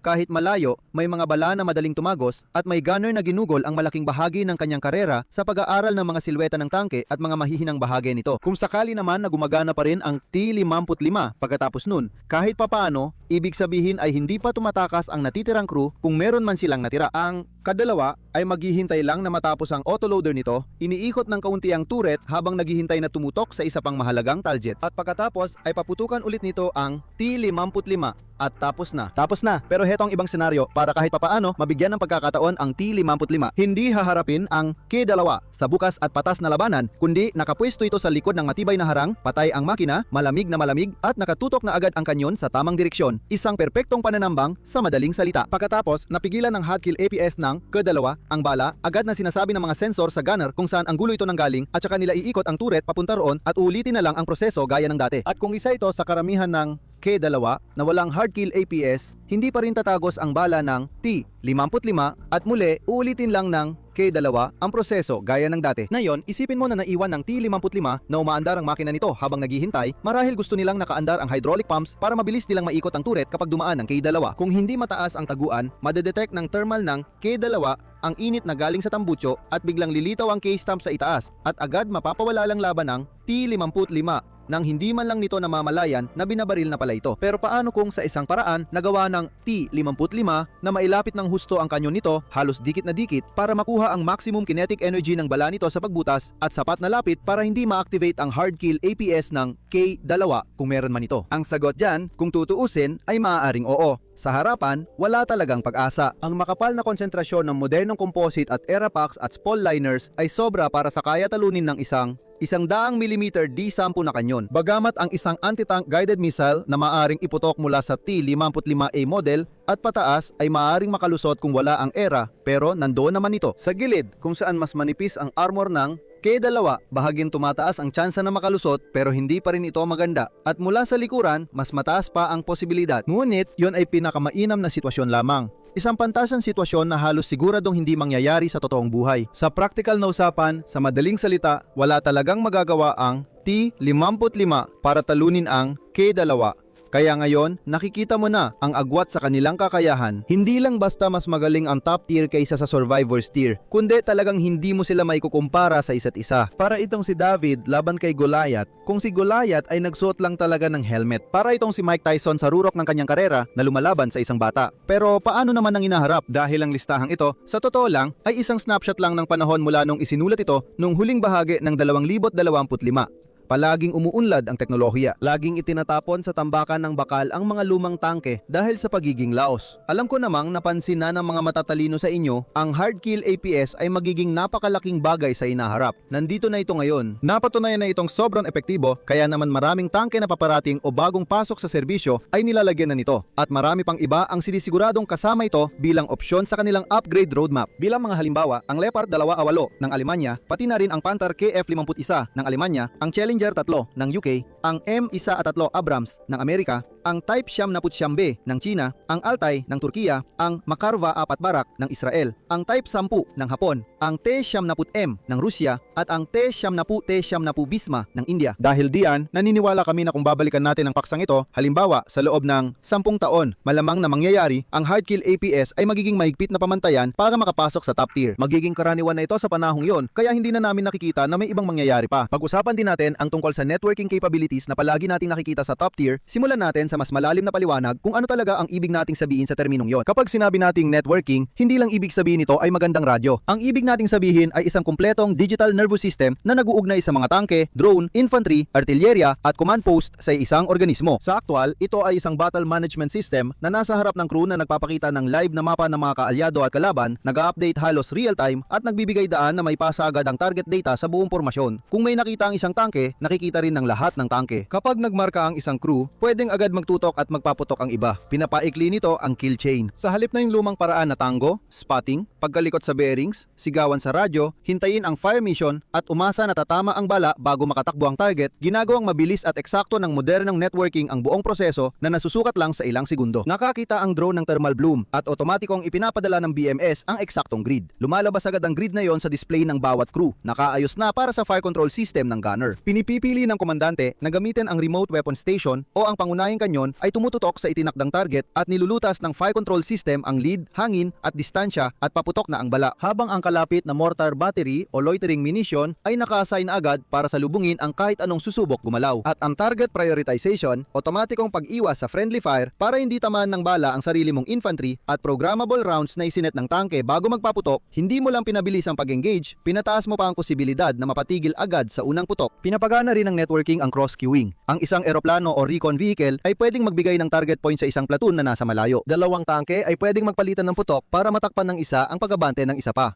Ang mga electronic warfare node ay pwedeng pansamantalang bulagin ang mga seeker ng kalaban habang sumusulong kayo sa mga puwang sa depensa nila. Ang dating apat na magkakahiwalay na labanan ay nagiging isang koordinadong labanan. Mas mabilis, eksaktong-eksakto at mas nakamamatay. Para sa sinumang nag-aakalang, makakapagtago pa sila sa likod ng mga palumpong. Kaya oo, networking nga. Medyo malaking bagay ito. At gaya ng sinasabi namin, inaasahan naming lalo pa itong lalaki habang nagiging mas karaniwan ang mga advanced na sistema at patuloy na inilalabas ang mas makabagong teknolohiya. Bagamat, syempre, ang lahat ng usapang ito ay inaakalang may saysay pa ang MBT sa panahong yun dahil may ilan na naniniwala na katulad ng kabayo noong 1914, ang MBT ay malapit nang maging biglaang lipas at walang silbi. Ang mga naniniwala na ganito na nga ang sitwasyon ay nagsasabing ang cost to benefit ratio na nagpapanatili sa tangke sa loob ng mahigit isang siglo ay nasira na. Ang mga murang drone at top attack munitions ay nagpapabagsak sa napakamahal na mga armored vehicle kaya't ang hinaharap ay nasa mga otomatikong kuyog ng drone at hindi na sa mga 70 toneladang dambuhala. Si Eric Schmidt, dating CEO ng Google, ay isa sa mga taong nagsulong ng puntong ito. Diretsahang sinabi na ang mga AI network drone ay gagawing walang silbi ang mga tangke at hinikayat ang US na hayaan ng tumanda ang kanilang mga mabibigat na sasakyang pandigma at palitan ito ng mga uncrewed system. At magamat madali at marahil tama lang na mapansin na maaring may pansariling interes ang isang tech bro sa pagtulak ng ganitong pananaw, hindi naman lubusang walang basihan ang mga sinabi ni Smith, lalo na ngayong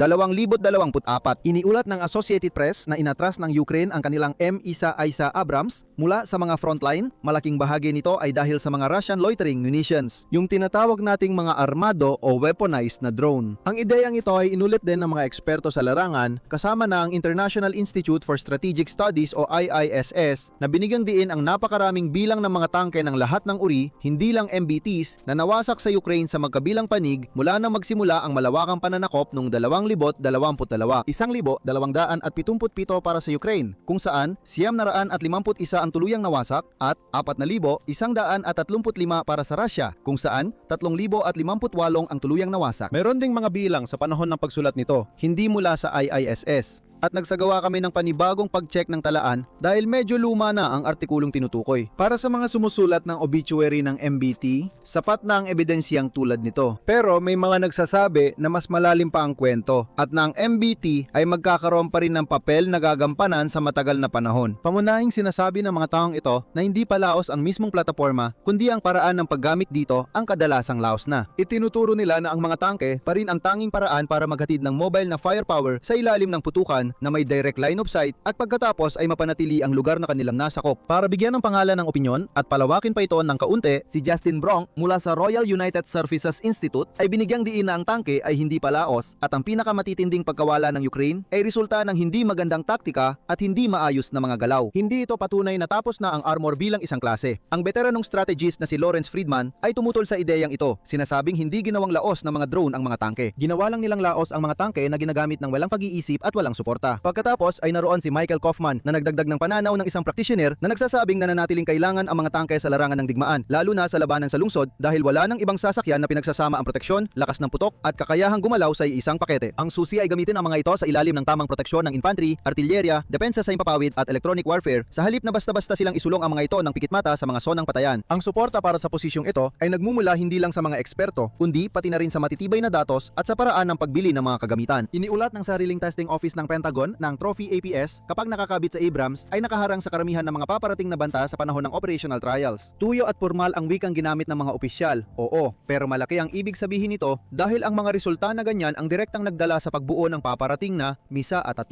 Abrams. Alin ba talaga ang tamang posisyon sa huli? Sa totoo lang, panahon lang at malungkot mang isipin, ang susunod na digmaan ang makakasagot niyan. Ang masasabi natin ay umabot na sa isang sanggandaan ang usapin. Sa isang banda, nariyan ang pagiging laos, tulad ng sinapit ng kabayo at barkong pandigma na hindi dahil sa isang malaking depekto, kundi dahil sa unti-unting pagdami ng gastos, kahinaan at mas magagandang alternatibo. Sa kabilang banda naman ay ang pagbabago gamit ang APS, networking, counter-drone switch at doktrina na muling hinuhubog ang MBT sa isang anyo na halos hindi na makikilala ng mga nagdisenyo nito noong Cold War. Isang bahagi ng mas malawak na network, hindi lang dulo ng isang nag-iisang sibat na konektado sa mas malawak na labanan gamit lang ang simpleng radyo. At marahil, yon ang tunay na dapat nating mapansin. Hindi kailanman naging palagian ang mga tangke. Noon, sila ay mabibigat na landship na may mga plakang may ribete, pagkatapos ay naging mabilis na mga dibisyong panzer na sumugod sa Europa, tapos naging mabibigat na tangke noong Cold War na puno ng mga gamit para sa nuclear age. At ngayon ay mga digital na halimaw na balot ng sensors at countermeasures. Nagpapatuloy sila hindi dahil sa damdamin, kundi dahil bawat henerasyon ay nakakahanap ng bagong paraan para maging kapakipakinabang sila. Kaya magiging laos na ba ang MBT pagsapit ng 2035? Maaring oo, pero kung may itinuro sa atin ng nakaraang 100 taon ng digmaang nakabalute, ito ay ang pagsulat ng obituary ng tangke ay trabahong dapat iwan sa kasaysayan at ang kasaysayan ay may ugali na gawing katawa-tawa ang mga sumusubok hulaan nito ng masyadong maaga.